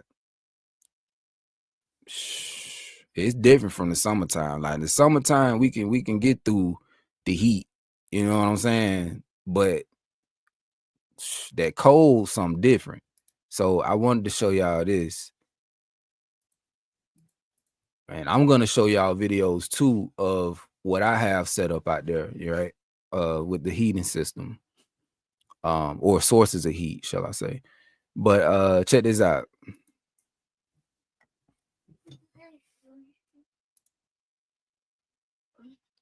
One second. Let me see.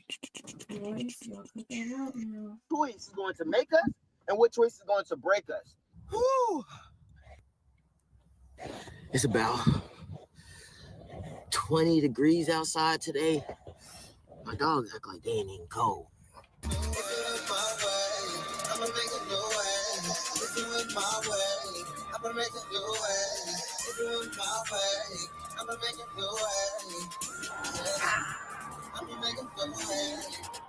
Yes, sir. Hey, man, Scarno Woods, man. I just want to say thank y'all for 10,000 followers, man.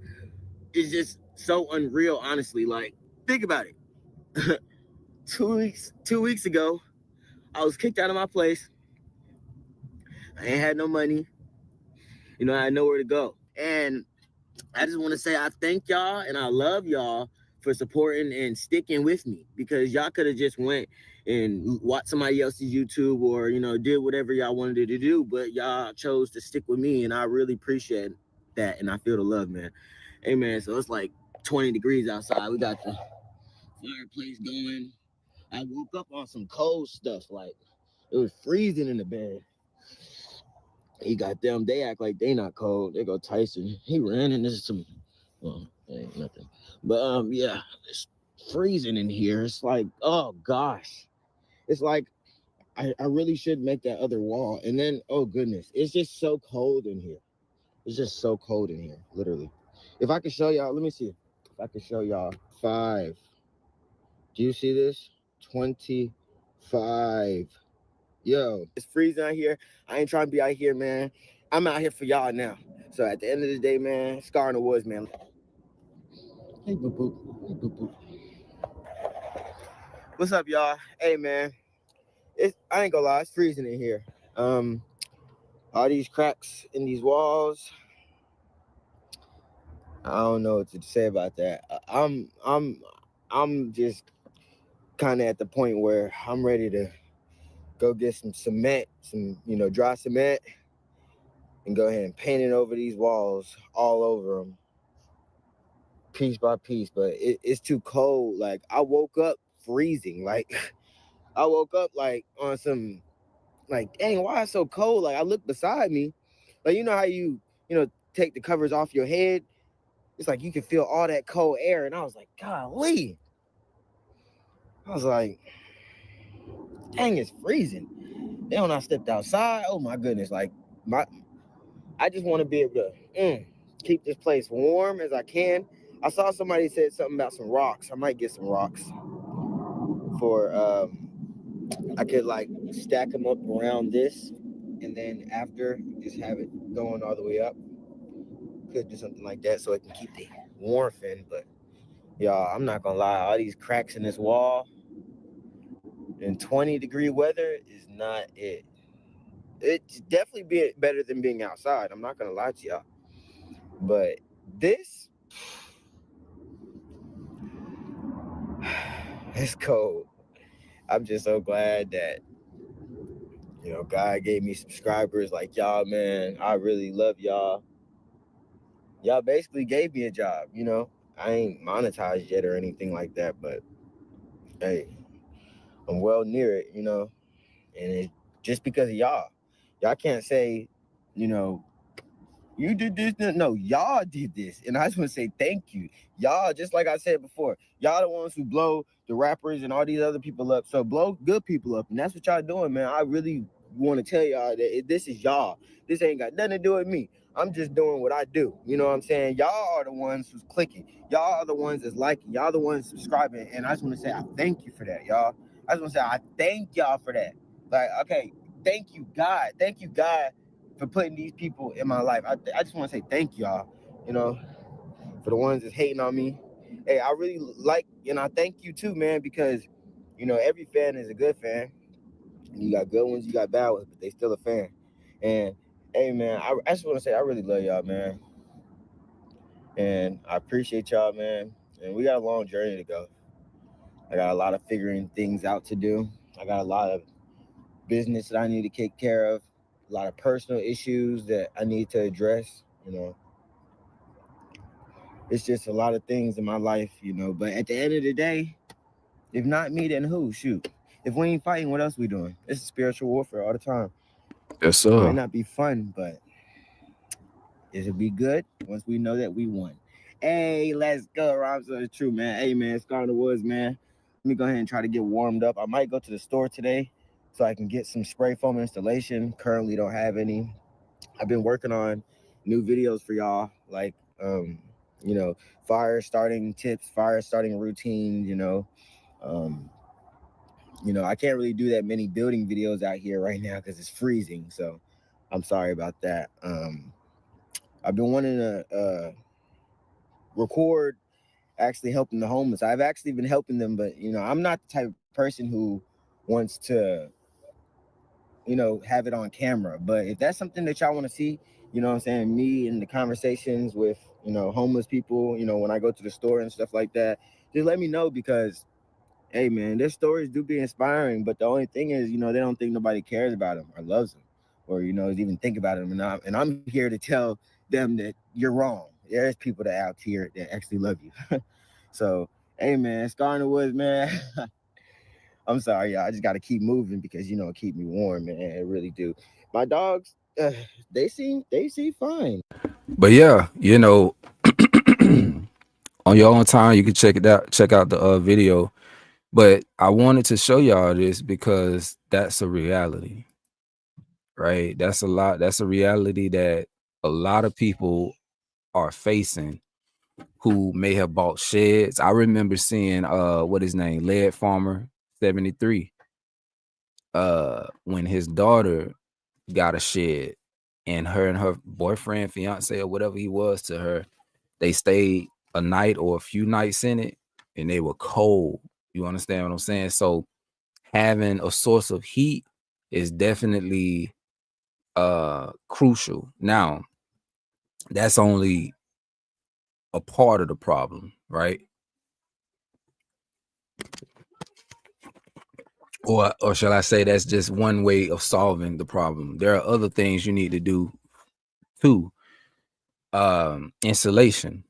Now, I tell you, when me, my wife, and my children, when we still had our house in the city or on the outskirts of the city, and when the tiny home was about 90% done, the walls were up. Now, the ceiling was open, not open like where we could see the sky, but I'm saying like when you look up, all you see is the rafters, right? So that was one thing. The other thing too is that the top of the walls, there were like these holes where the wind was coming through and everything like that. So we decided to go out there and spend the night, not knowing that the temperatures were going to drop down to the low, I think 30, high 20s. Listen, I call myself starting up the wood stove. We had blow up mattresses, but the one that my son were on, it had a slow leak in it. So all throughout the night, I had to keep getting up, putting air in it. It was miserable, man. It was cold. And the question you may be asking is, well, if y'all had the wood burning stove going, why was it still cold? I'm glad you asked. Remember what I said about the ceiling. One thing you got to know about heat, it rises. So even though I had the wood burning stove on or going, all that heat was going up and it wasn't going out, right? So in order for you to feel the heat, you had to be like right up on it. You understand? So like I said, that whole night was miserable. We were cold AF. I got the boys off of the mattress they were on, and I put them on the mattress we were on, and we just all, we huddled up. Like it was crazy. It was crazy, but that was a reality. But that at that point, I was like, you know what? I gotta fix this. I got to fix it before we move here. I got to make sure I enclose this. Like I put a floor, right? So that's what I did. I bought the materials and everything, and I created a floor. So upstairs, I guess you could say, that's where we that's the second level of the tiny home. And our house really ain't that tiny no more. I should stop calling it a tiny home. Yeah. But that's where we store, food and just different things up on that level, right? But I'm gonna tell you, it was a game changer because once we did that, all that heat stayed down, right? All the cool air from the AC and everything stayed down, right? So after that, what I did too was I put blocks in those holes or whatever, right? And then I put spray foam insulation in the cracks and everything like that, covered all that up. You understand what I'm saying? So there's things that you have to do in order for the heat, the cool air, and all that to be effective. And I do remember I told y'all a while back with the floors, right? So during the summertime, all that hot air would come up through the floors. So what I had to do was I had to get some insulation, and it was that reflective kind. I put that underneath, right? And then I began to put a skirt around the house. And I still got to do that. That's a project that I kind of like left out there, but I got to continue skirting the house. That way it'll prevent that cold air and that hot air from getting up under there, going up through the floors or whatever. So like I say, it's just different things like that, man. You live, you learn, right? And you just you know, if you want to, you make your situation better, make it more comfortable, but you got to put in that work. You got to look at it and just go through it and experience it. Here's another video. Now this is from a sister. She don't got that many subscribers. She got like 8,000, but this video did some numbers. She got a shed. So I want to show you again the harsh realities, and keep in mind, we in December, it's about to be January. That's when it really get cold. Like January and February, that's when it get cold. So I'm just showing y'all these things so y'all can have all this in mind, just in case if you wanted to go that route. Okay, like I said, there's a solution. You don't have to pay all the rent that you're paying. I'm showing y'all sheds and things of that nature. We're gonna get into the land next, but this sister right here, check this out. Listen to this. Throw. Wait, let me show you guys the throw. And I just wanted to cry. I was so cold. Look at her roof. I just want to show y'all that. Look, hold on, let me blow this up a little bit. Look at her roof. I know she cold. You know what I'm saying? It's not insulated. I know she is in that mug freezing. She got a lot of work to do. If I were her, and this is just an option, this is an option, I would close this whole part right here, put a ceiling right there. And I guarantee she gonna feel a difference. Now, let her continue. Y'all don't know. I was like, okay, where do you go from here? Where do you go here? You know, I don't have, if I had the money for a hotel, would I go to a hotel? That's a shed, 12 by 24. Now, let me show y'all this up here. Now, this is the wire that's already, I don't know. Last night was cold. I am in a shed, 12 by 24, turning into a home. And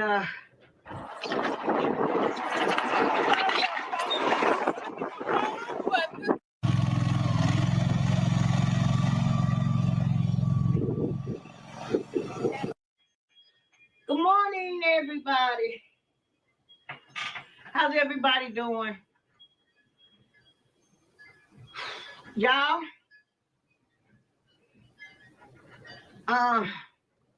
Last night was cold. I am in a shed, 12 by 24, turning into a home. And you all, it was cold last night. This morning when I woke up, it was like, and everybody's been sending stuff as for what to do and how to do it. The electric blanket really came in handy. I'm really thankful for that. Somebody was saying get the pad for the refrigerator. I'm looking at the refrigerator, y'all, because my heater's over there. Get the mattress pad that got heat in it too. That should help somewhat. That would help a whole lot, because if this blanket is doing it, this throw Wait, let me show you guys the throw. Now this is the throw, but I need to turn it around. I got to make my bed today. This got to turn around because my feet can go into this right here. So that is a big help. Last night was I cold? No, because this right here, this done it for me. Made it work in this shed, 12 by 24. Once again, you guys, the ceiling is not done. Oh, y'all, y'all, can I talk to y'all?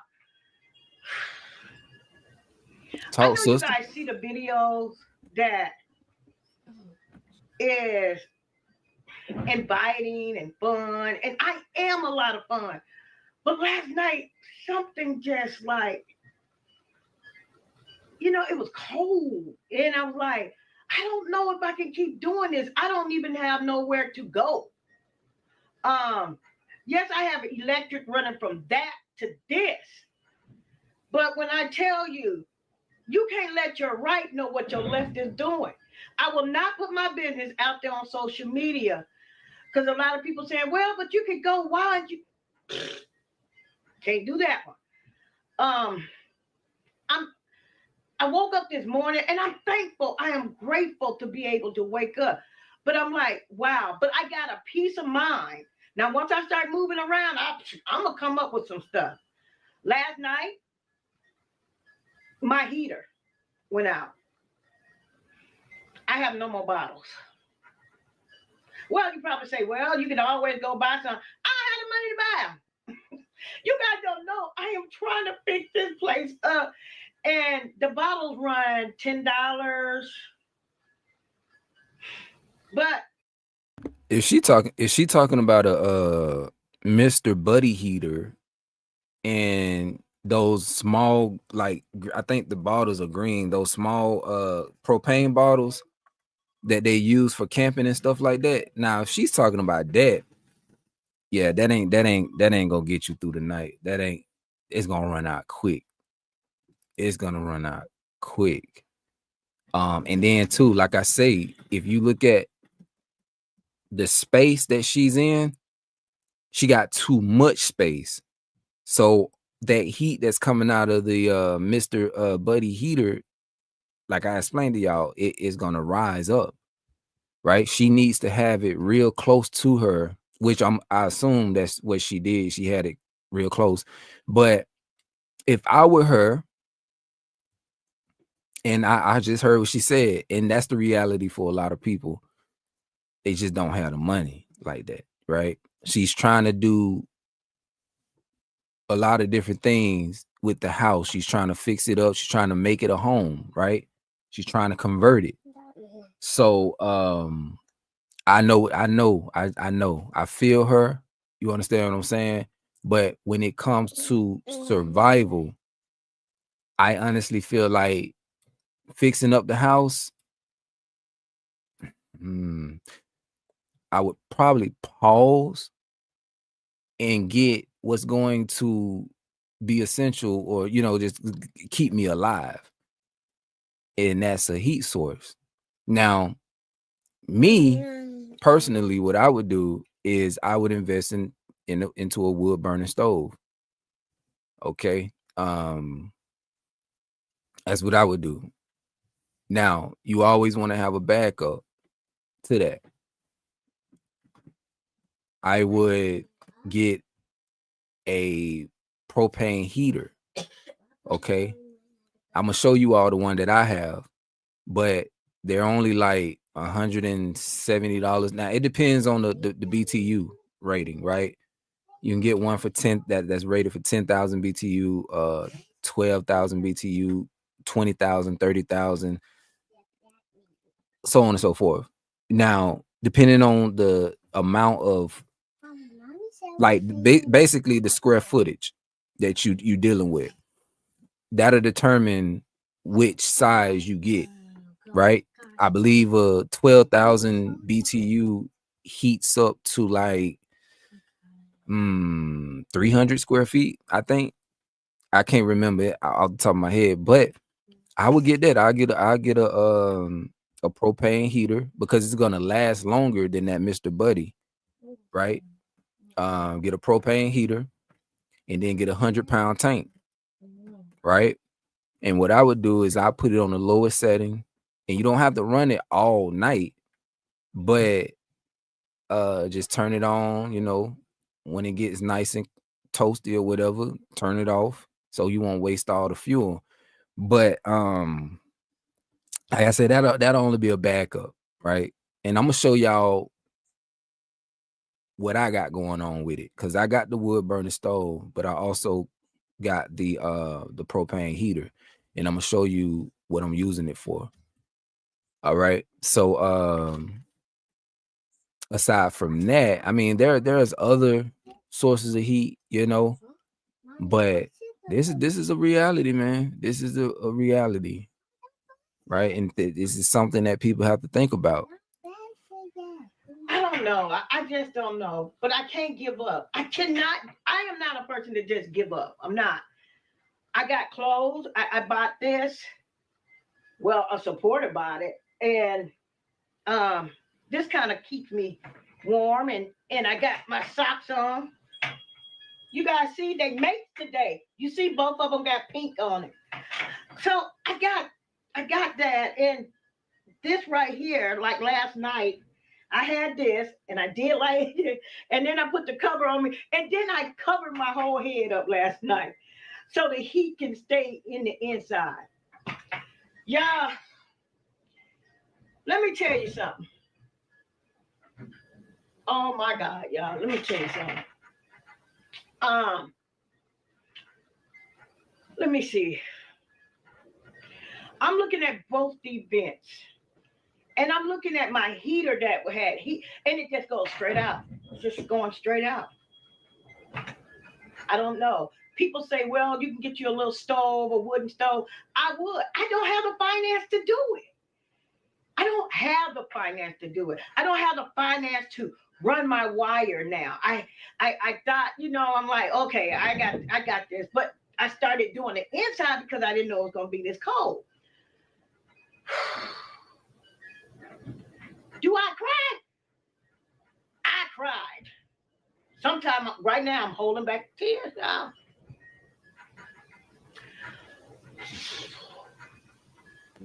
I know she was cold. Anytime you in bed and you got your head, you know what I'm saying, you got the scully on, and then you got your hood. I know she was cold. I've been there, man. You know. But this is the sister channel, Small Dreams 57. You know what I'm saying? Y'all can go and check out the video on your own time. I just wanted to show y'all that, you know, so y'all can see the realities. Because like I say, there are solutions. You can get out of paying all that rent. You can get out of that. But just know, if you choose to go this route, it's gonna be rough, especially if you're doing it by yourself. You ain't got a lot of money like that. You know what I'm saying? And see, that's where being in a situation like this is really gonna test you. It's gonna test you. And if you can overcome this, man, you can overcome anything. I'm trying to tell you, you can overcome anything. So again, man, like, there are solutions. There are solutions. Y'all don't have to continue paying all that rent. Y'all don't have to be packed into the cities. You know what I'm saying? Like, y'all can get out if you really wanted to. If you really, really wanted to. Now, I've been talking to a few people. I'm gonna show y'all one more thing, and then we're gonna get out of here. Listen, I've been talking to some people about land, purchasing land, right? We know that there's a traditional way, going through realtors, you know, people going through Zillow and all that, right? But I just found out about another way that you can get land for cheap. You hear me? For cheap. Now, I'm still learning about it, but I know people who are going through the process of doing it this way. Okay, you know, the white folk, they've been on this. We just now finding out about it, right? Taking advantage of it. So I'm gonna show you all so that you can look into it, right? Because like I say, what it comes down to is money, right? A lot of people just don't have the money like that. So there is a solution for you all. You just have to look into this, do your due diligence, right? Read up on it, do a lot of research, gain knowledge, and then go ahead and take them steps. Okay, so what I want to show you is this. I'm gonna let the brother speak about it. Some of you all may have heard it about this already, some of you may have not. But I think it's something that y'all should look into. How to buy tax liens, right? In whatever state, step by step. Tax liens, tax deed, right? Tax delinquent, tax sale. This is something where you can actually purchase land. Let's say if somebody owed taxes on the land and they never paid those taxes, right?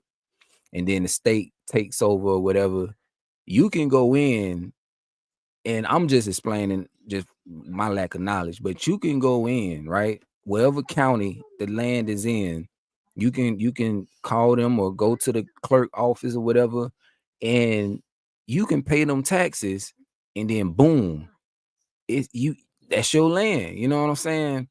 Now, there's a thing like you got some people that still be on that land, right? And you buy it from up under them, but then you have land that's vacant. And that's what I would look for. I wouldn't try to go take somebody else's land. You know what I'm saying? I wouldn't do that. But I would just look for land nobody's on. And let's say, because I've seen like parcels or plots that were like 10 acres, $1,500. You know what I'm saying? Come on. In this day and age, we know how high prices are on land. But going through this route right here, man, listen, I'm trying to tell y'all.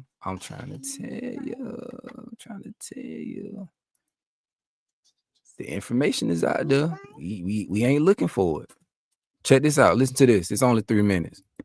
Buying tax liens in the state of Alabama. This is where I'm at right now. I live in Atlanta, Georgia, but I purchase real estate in the state of Alabama, and I also buy tax liens in the state of Alabama. I want to show you the process, how it works in the state of Alabama. It is very easy, so stay tuned.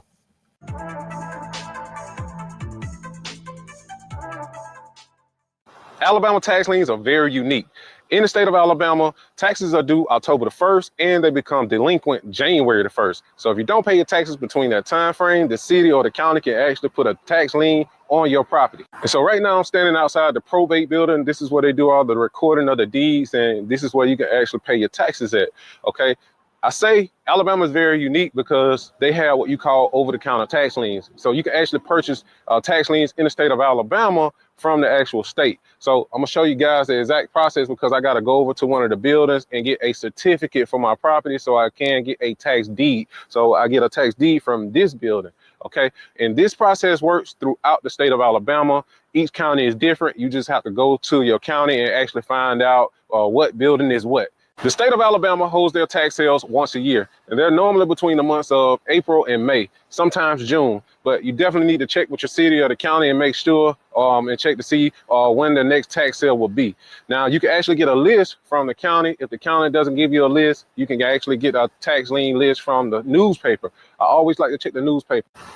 Once the city or the county auctions off the property between those months of April, May, or June, then, and if no one buys the property at that tax sale, then the state actually picks up that lien, and there's a long list of properties that the state actually have that you can actually purchase from the state. And this is how you can get those properties from the state. And then once you get those properties from the state, you still have a 3-year right of redemption period in the state of Alabama. And once that redemption period is up, you can actually receive a tax deed to the property. So just follow me around. I'm going to show you the process. All right. This is a property that I'm about to get the tax certificate to, so I can get a tax deed to the property. So I got to go over to the state building, but I just wanted to show you this property right here. It's a land lot, and this is all I'm paying on taxes, $19.65. I'm here at the building where I can get my tax certificate from, and I'm pulling up. Now, think about that. He's all he got to pay is $19. That is crazy. That is crazy. So yeah, when y'all hear those prices, y'all be like, ain't no way. Ain't no way I can get 5 acres for, I'm just throwing out a number, $500. Yes, you can. If you look in the right places and go about it the right way, like telling you, hey, you cannot say I'm not putting you on game. I'm trying to tell y'all now. So if you're in the state of Alabama, this is where you actually get a tax certificate from before you can actually get your tax deed. All right, guys, so I was unsuccessful today in receiving my tax deed because I have to fill out this form right here. This is affidavit because I misplaced my original certificate and I can't get my tax deed today. Well, I could, but I just don't have the time. So just wanted to run through this and show you guys the process. So if you misplace it, you have to pay $5 and get this affidavit filled out. All right. So, but you get the point. So if you're looking to purchase a tax lien in the state of Alabama, these are the steps that you will actually take to purchase a tax lien in the state of Alabama. Don't forget, there's a difference between the state and the city. The state of Alabama actually has over-the-counter tax liens, and that's where I just came from to receive a tax certificate, but I misplaced my tax certificates, and that's my fault. So I can't receive a tax deed today, but I will get it another day. But this is the process in the state of Alabama. Don't forget to like and subscribe to the channel. I hope that this video was able to help you, and I'll see you guys in the next video. Peace out. Yeah, so all right, sis Kia, listen.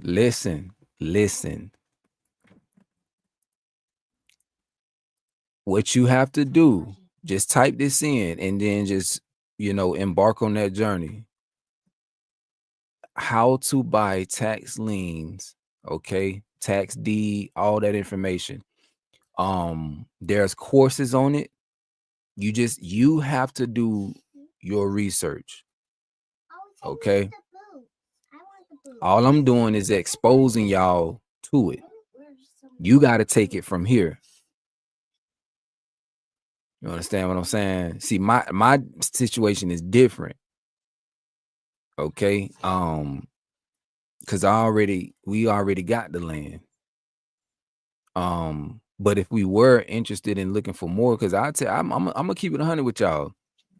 This right here could be a business venture. It could be. This is what they do though. This is how they, how we talk about flipping houses and all that. People flip land too, and this is how they do it. They purchase at a real low price, paying the taxes off.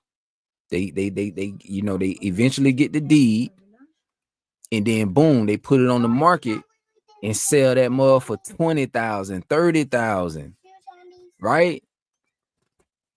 But they only got it for like 1,500. That's what they be doing. So I'm saying, if y'all take it upon yourself, right, to look into this, get the knowledge, and go ahead and take them steps, y'all can make some things happen. I'm telling you now. Y'all can make some things happen, but we got to stop being lazy. We have to change our way of thinking. We have to, just take charge. We got to. We got to stop being scared. And I'm gonna say this, like, even with what I said earlier about like all the doom and gloom, we know that there's a shift taking place. We already know that there's a lot happening, right? And there's different agendas out there. We know this. But all I'm saying is that I don't want people to get so caught up in the doom and gloom. People were talking about Thanksgiving. They said, oh, something's going to happen on Thanksgiving. You know, just throughout the years, people on the internet, something's going to happen on this day. Something's going to happen in this month. Something's going to happen. And see, when the more people hear that, it creates, you know, people get stuck, right? They get stagnant because they thinking that something's about to happen or whatever, but life is just continuing. And here we are, you know, months later, years later, all this time that went by where we could have took advantage of things. We could have learned about different things. You know what I'm saying? So all I'm saying is that, yes, it's stuff happening, but that shouldn't stop you. Keep going. Keep striving. Keep striving, man. There's no excuse. None. I'm off the road now. There's a lot that I need to catch up on. There's a lot that, you know, I need to look into. All right. He said, focus on what we can do now to become sovereign. For real. For real. Got to stop making excuses for ourselves and go out there and get it done. Make moves. Right? Just like you heard the sister say, she said, shoot, she wanted to cry, but she can't give up. She can't give up. That's the right attitude to have. Like, it's okay to cry. You know what I'm saying? Release them emotions. But at the end of the day, you got to keep your head up. You got to hold your head up and you got to keep going. You got to make a way out of no way. If you really want change, you're going to do what's necessary. Straight up. You're going to do what's necessary. And I don't care what try to get in your way. I don't care. You're going to go through some obstacles. You are. You're going to go through some stuff. But you can't give up. You got to keep going. And I believe in y'all. You just have to believe in yourself. You got to believe in yourself. You understand what I'm saying? There's ways around all this stuff. You just got to know how to play the game. A lot of us are learning. A lot of us are, you know, we at that point in our life where we fed up. You know, we see that it's a joke. We see that, you know, it's a scam. So I'm like, all right, bet. We see the game y'all playing. Right? Can't fool us no more. He said tax season is here, y'all. Don't let this one go to waste. I'm glad you said that. Because when we talk about money, I know a lot of people, let's just say if the inauguration, nothing happens, right? Let's just say the month of January, it goes by, nothing happened. We go into February, you know, all this is tax season. Let's say if y'all get y'all taxes back, I know some of y'all gonna get 2,000, anywhere from 2,000, 5,000, 10,000. What you gonna do? What you gonna do? You gonna continue to put that money into just useless things, or are you gonna invest in yourself? It's on you. It is on you. All I can say is just be wise. Be wise, you know. I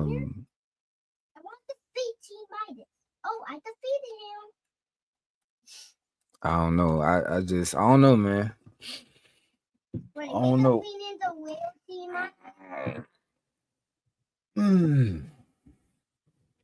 But I tell you what, it's on. It's on. Like I talked to my wife the other night, and I just said, you know what? It's go time, like for real.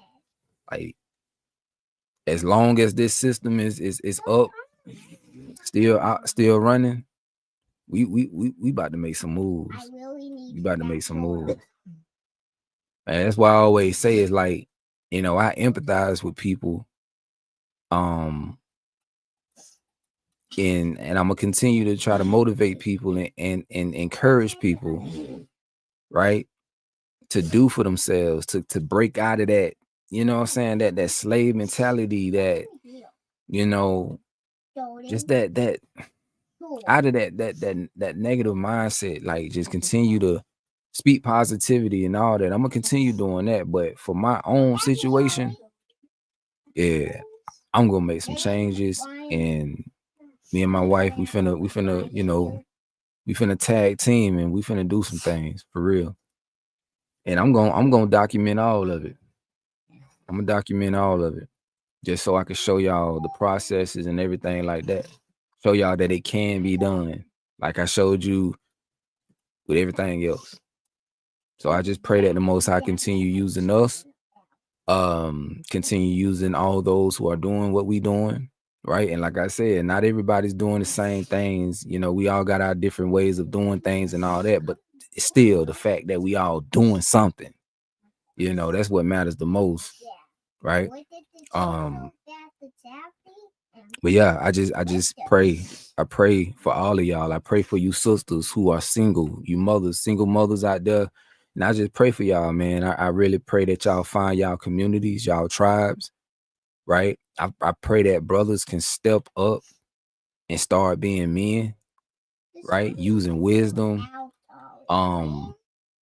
Just start doing the right things, right? I just pray that the people who have the means, who have the resources, who can help, I just pray that they open their eyes and you know, just allow for the Most High to use them, right, to help people. I pray that I cross paths with people who have resources and, you know, who are in positions where I can join them, like, and we can just be a force, right? I ain't trying to. The thing is like, I'm not trying to be anything other than what I am or who I am. Like, I know what skills I have. I listen. I'm not trying to be no leader over nobody. I ain't trying to do none of that. Like, nah. If there's somebody who has money and is ready to invest in like some land and they have a vision, they want to build communities, right, for people who may not have homes and all that. And but you know, all these homes that they build would be off grid, you know, with solar and all that stuff. They reach out to me, hey, and Yarika, I know you know, you got some experience in this or whatever. Like, what can you help out with? Man, I'm gonna jump on it because I care about y'all. You understand what I'm saying? So if the Most High open that up for me, oh man, it's over with. It's over with. It is over with. But you know, it's all in the Most High will. It's all in the Most High will, man. So I'm gonna just open this up real quick for questions. I give it 10 minutes. 10 minutes, and then we're gonna get up off here and enjoy the rest of our day. Y'all got any questions for me? Go ahead and shoot them. But 10 more minutes. 10 more minutes. You said tax liens, how our people lost their land, landlord gained learning. Yep. So you saw what I just said about, like, I didn't like, if I got into that, I don't want to buy land from up under somebody and then have to go out there and be like, hey, y'all got to dip. You know what I'm saying? This my land now. Like, y'all got to dip. Y'all should have paid your taxes. You know what I'm saying? But see, they played that same game with our people. They pimped our people out of, you know, giving up the land and everything like that, right? It's the same game, just different, you know what I'm saying, nuances. But Christina, you said, I think I would make my sleeping quarters underneath ground level and create a surrounding retainer wall. Okay, that's not a bad idea. That's actually what I want to do too. Like, I want to have a living situation underground. So Kia, you said all I do is pray for a community and team. So far, online communication, thankful it's a start. Yeah, yeah.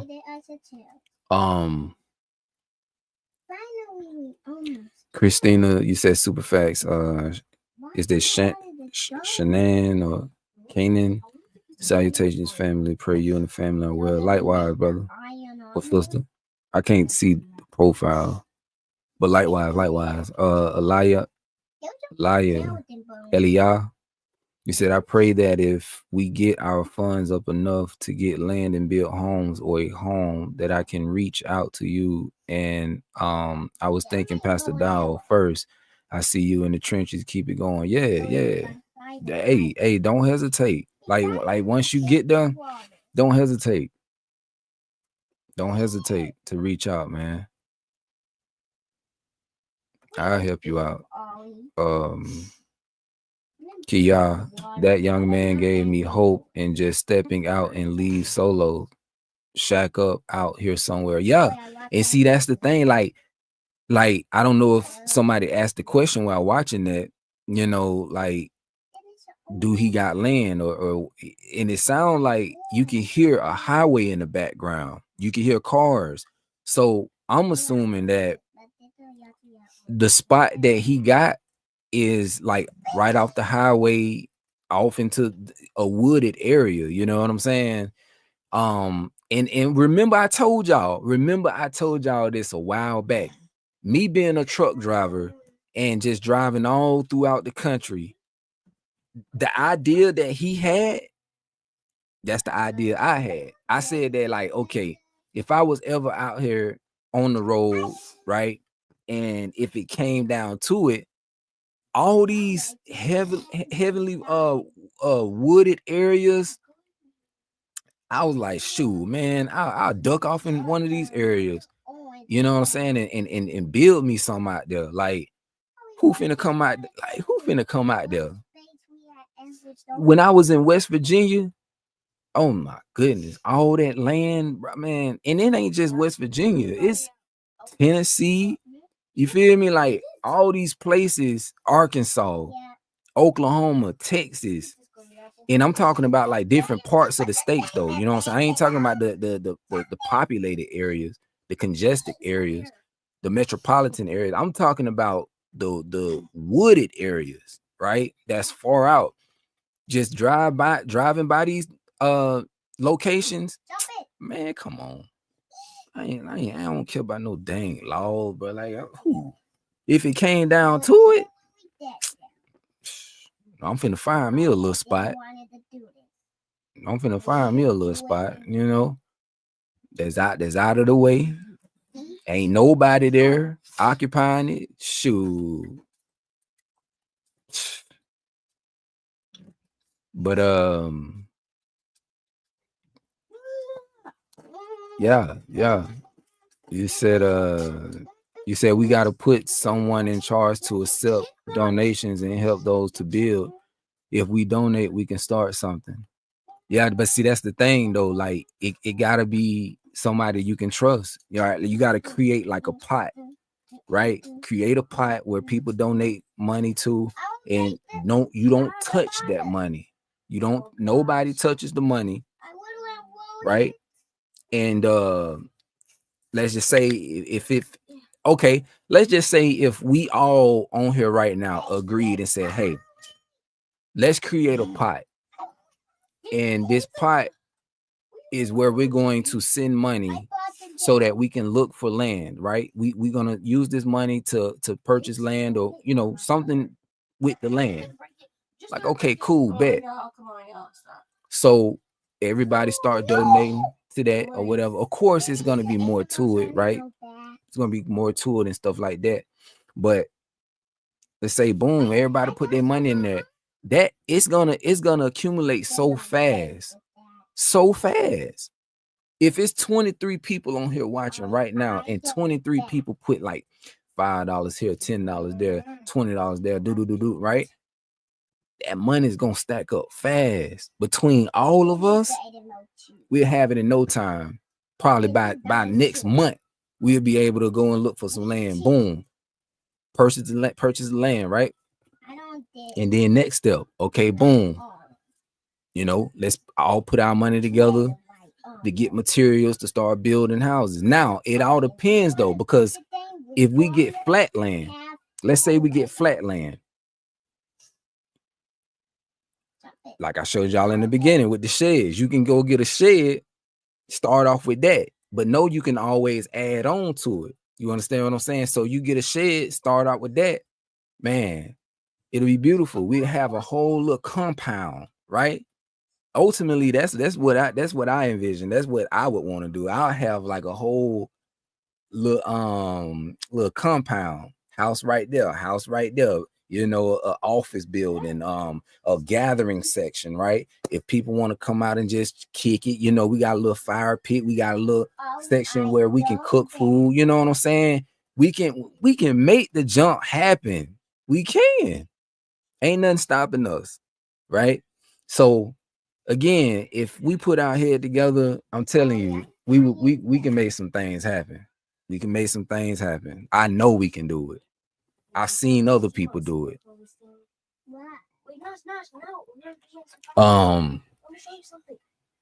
You said it's so much unoccupied land, y'all. What they gonna do? I'm just saying, for real.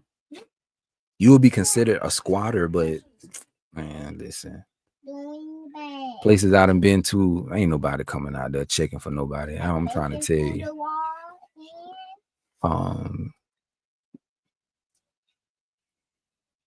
Let's see. Let's start, y'all. And y'all good. That's out of the way. In my new favorite quote. So yes. It said, have you watched that new movie, Homestead? Actually, I seen it. There were certain things that I loved about it, but there were certain things I didn't like about it, right? Because see, anytime you watching a post-apocalyptic movie, normally the people, they not rich. You know what I'm saying? They not rich. It's like these people out here trying to get it like everybody else, trying to survive like everybody else. But see, the movie Homestead, these were rich people, right? These were rich people who had a homestead, they had a farm, they had like everything they needed, right? But I did like certain aspects of it, right? I love how the dudes who had military background, I love how they came in and, you know, they set up like security and different things like that. See, and it's important too to have a community, man, especially in times like that, because what they displayed, you know, that's how it would look if you had a community, you know, or a village or a tribe, you know, everybody looking out for each other. You got a group of people who when it comes down to like fighting and just really getting to it, you got them people, right? You got the women, you know, they taking care of the garden, they doing their thing. Everybody has a role to play. I love that, you know. But I got some videos coming here soon within the next week. I'm gonna be working on, and I'm showing y'all what I'm gonna be doing in my situation, because I don't got a community, right? Outside of YouTube and everything, I don't got a community. It's just me, right? It's Jeff and it's my family. So I'm gonna show you some of the things that I invested in, and yeah, just go from there. I'm gonna show you all that. Like I said, the content finna come, y'all. Like real talk. I don't drive trucks no more. I'm a full-blown content creator now. So it's up. What that is? Here I come. Are we ready? said make a decent pond or lake. Yeah, we can do all that. You said it's probably a good idea to do what you just said anyway. If the spot gets hot and you need a honeycomb hideout, we would have to create something like those black people did about 6 to 8 years ago. He said, yeah, I noticed that too. Remember the 19 black families that buy Ghost Town? Yeah, I remember. I remember. People do it all the time, man. It's just, the question that we all have to ask ourselves, right? I already did it. But what y'all gotta ask yourself is, am I ready to take that leap of faith? And you already know just by reading the scriptures, like the Most High got y'all, man. Like the Most High know what you need. You understand what I'm saying? If we fully just tap into that and depend on the Most High, you feel me? The Most High gonna provide. Most High gonna provide. The Most High gonna, send you the people that you need, right? Most High gonna link y'all. That's what I'm saying. A lot of times we be thinking about this stuff. We be putting too much thought into it. When really we just gotta go with the flow. You know what I'm saying? Just do what we do. Do what we do, and then the Most High gonna orchestrate everything. You gonna bump into the people that need to be in your life, right? And y'all gonna make some things happen. Some of y'all needed to see this video or this live today, right? To spark something in you and get you going.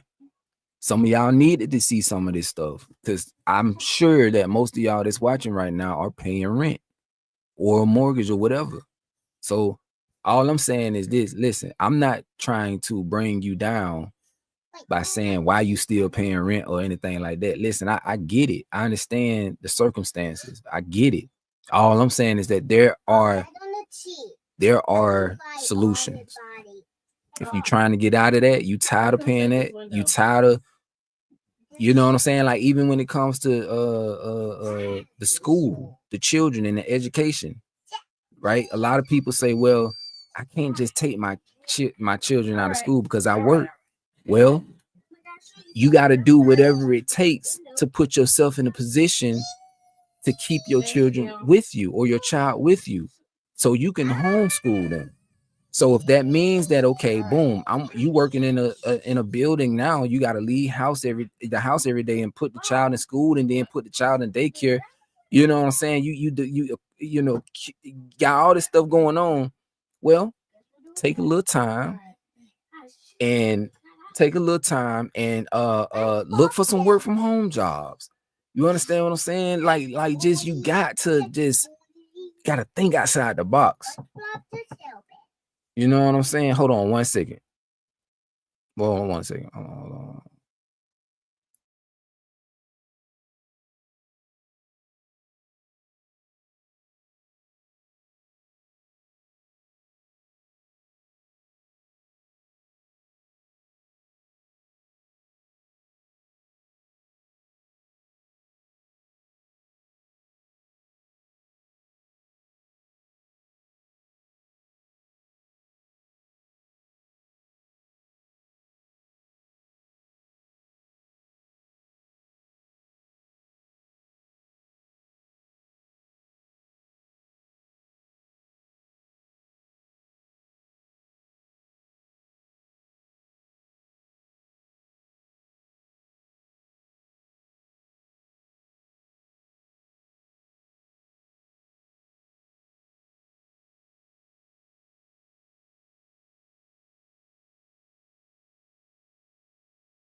All right. So I was thinking about learning carpentry, electrician from a trade because I know I want my own land, most high willing.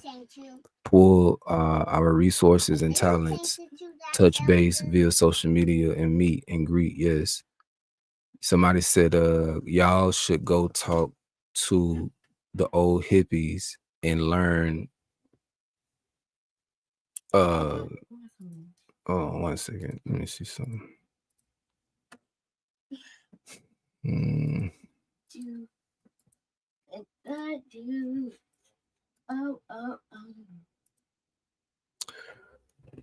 can go by.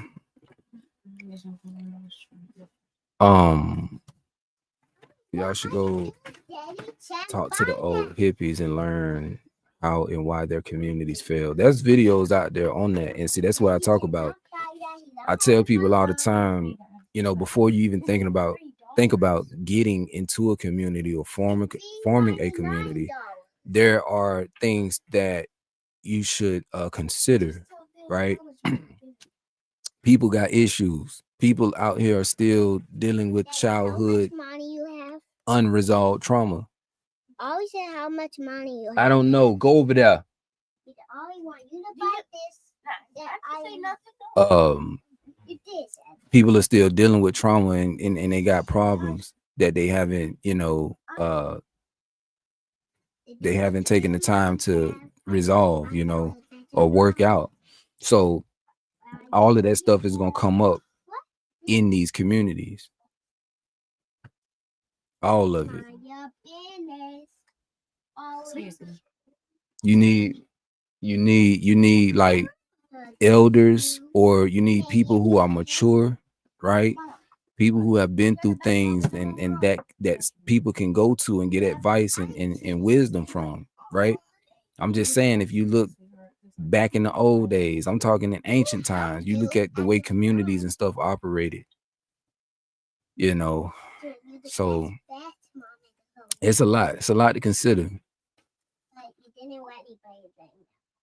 And yeah, Jawan or Juan, you said I was thinking about learning carpentry, electrician, from a trade. I mean, that's good. You can do that. Or you can do like myself, right? When you get thrown out there and you don't really have none of those skills, I mean, hey, it's definitely a journey, but I can say that I have a little bit of those skills, right? I can build, I can, you know, I can work with electricity. I know what to look for, you know, the terminology and everything. I had to learn all this stuff over time, but you know, I learned because I'm hands-on. So just being able to see it and mess with it and stuff like that, that's how I was able to learn. I bought books teaching how to build certain things, how to, you know, all that. So I kind of prepared myself going into it. You said, cause the new laws, you can't roll up and pull your children out of school. So glad mine are grown now. Yeah, that's what I'm saying. Like, you gotta talk to people, you know what I'm saying? You gotta communicate. You gotta talk to people that have their children out of school and that, you know, that's doing the thing, you know. So, and like I say, every state is different. So you just have to do your research. Let's see. They know we found out we the real copper colored Indians, and people ain't going to church no more or participating in these holidays no more. Now they want to jack all prices up. No more doctors too. Yeah. That's what I'm saying. It's getting to the point where we got to learn everything. And it only makes sense to have a community because of all the different skill sets. I can't do everything by myself. You know what I'm saying? It's like, just imagine if we had a sister or a brother who was a nurse or a doctor, a holistic practitioner, you know what I'm saying? And that was their only job. That was their only role, was to learn and just, you know everything about herbs and medicines and all that.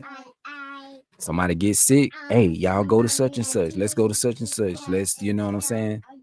Boom. Now, that's not to say that we shouldn't have basic knowledge on these things. I think we all should, but I feel like, hey, keep it down. I know, keep it down. But I think that's what we should do, though, you know, have basic knowledge on these things, just in case if we don't have people who are, you know, who have those trades, we can at least identify the problem and then know what to do, you know, and just do it ourselves. And that's the difference. When you're living off grid, when you're living off the land, it ain't as simple as just picking up the phone, calling somebody, hey, I need for y'all to come out here and fix the plumbing or the electricity. You got to do that. Now, if you're fortunate, you have a friend or somebody who has that trade and they can walk you through it, right? They can help you identify what the problem is and help you fix it. That's a blessing if you have that. But if you don't, you got to open up them books. You got to, hey, YouTube University. But that's why we got the internet now. We don't have the internet. That's where the books and stuff gonna come in at. But yeah, where we were there 3 years, and it's tough, but skills and having a sharp mind and strong spirit in the Most High is a must. Yup. Hold on, you said I just have to say your beautiful wife, Mrs. going to be loved her performance. Looking forward to collaboration with her if it's possible. My husband reached out to, oh, that's your husband. Okay, yeah. So I still gotta go and listen and stuff like that. So I'm gonna connect y'all. I'm gonna try to connect you and my wife. Do you have an Instagram? He said I work with one. He has a startup oil paralysis. Yes, people with medical and mental health background, machines for different reasons around the compound. And if you don't have lights but have a grill, take your frying skillet fire up the grill and do like you would on the stove. And if you don't have charcoal, use super dry wood, especially oak wood. Herbalist, mechanics, teachers, so on. I cut grass. And y'all could by chance have you got a con? What that mean? Have you got a con? What that mean? Yeah, but listen, y'all. We've been on for a good little bit. I just wanted to share that with y'all. Expose y'all to a couple things, and hopefully, like I say, y'all take something away from this.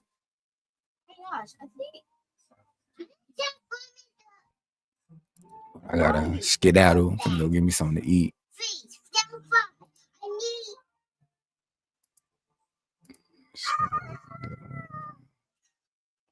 About to go get me some grub because the boy is hungry. Your boy is hungry. No, I think you can stop time of doing this. Look at the rate. Y'all can have you got a chance to listen to the audios I sent. Yes, I listened to some of them. But again, you know, just driving trucks, I haven't been able to kind of like just be in my zone, like be in that space to where I can really just zone in and learn and study and research. But now that I'm not driving currently, I'm finna get off here. Now that I'm not driving, shoot, I got all the time in the world to you know, read up on things, listen to whatever I need to listen to. So I'm excited about that. I'm so excited. Iron sharpens iron. That's true. Love, light, and protection. Family, likewise. I'm starting to study too. Yeah. So, like I said, I'm excited. I'm looking forward to learning. Looking forward to getting back to these projects. Just getting back to the land. I'm excited. Like I told y'all in the last live, like I invested in a way better internet system. So I'm looking forward to just like creating content, right? That's going to be helpful, enlightening. I'm gonna get back on my spiritual stuff. Like I'm excited. I'm excited. I'm excited. I got podcasts coming. I got a lot of stuff coming. So y'all be on the lookout for that, man. Listen, I'm gonna go ahead and jump off here and catch y'all on the next one. Let's see. Anymore.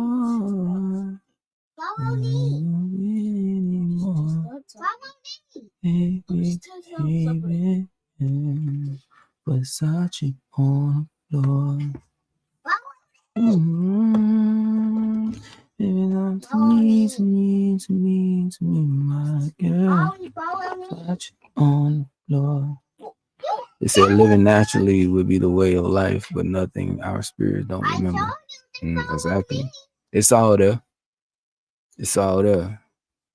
And it's like it's yearning, like it's like just tugging at us. Like, come on. Like, I need it. But yeah, I'm gonna catch y'all later. Peace, love, and light. Hold on a second.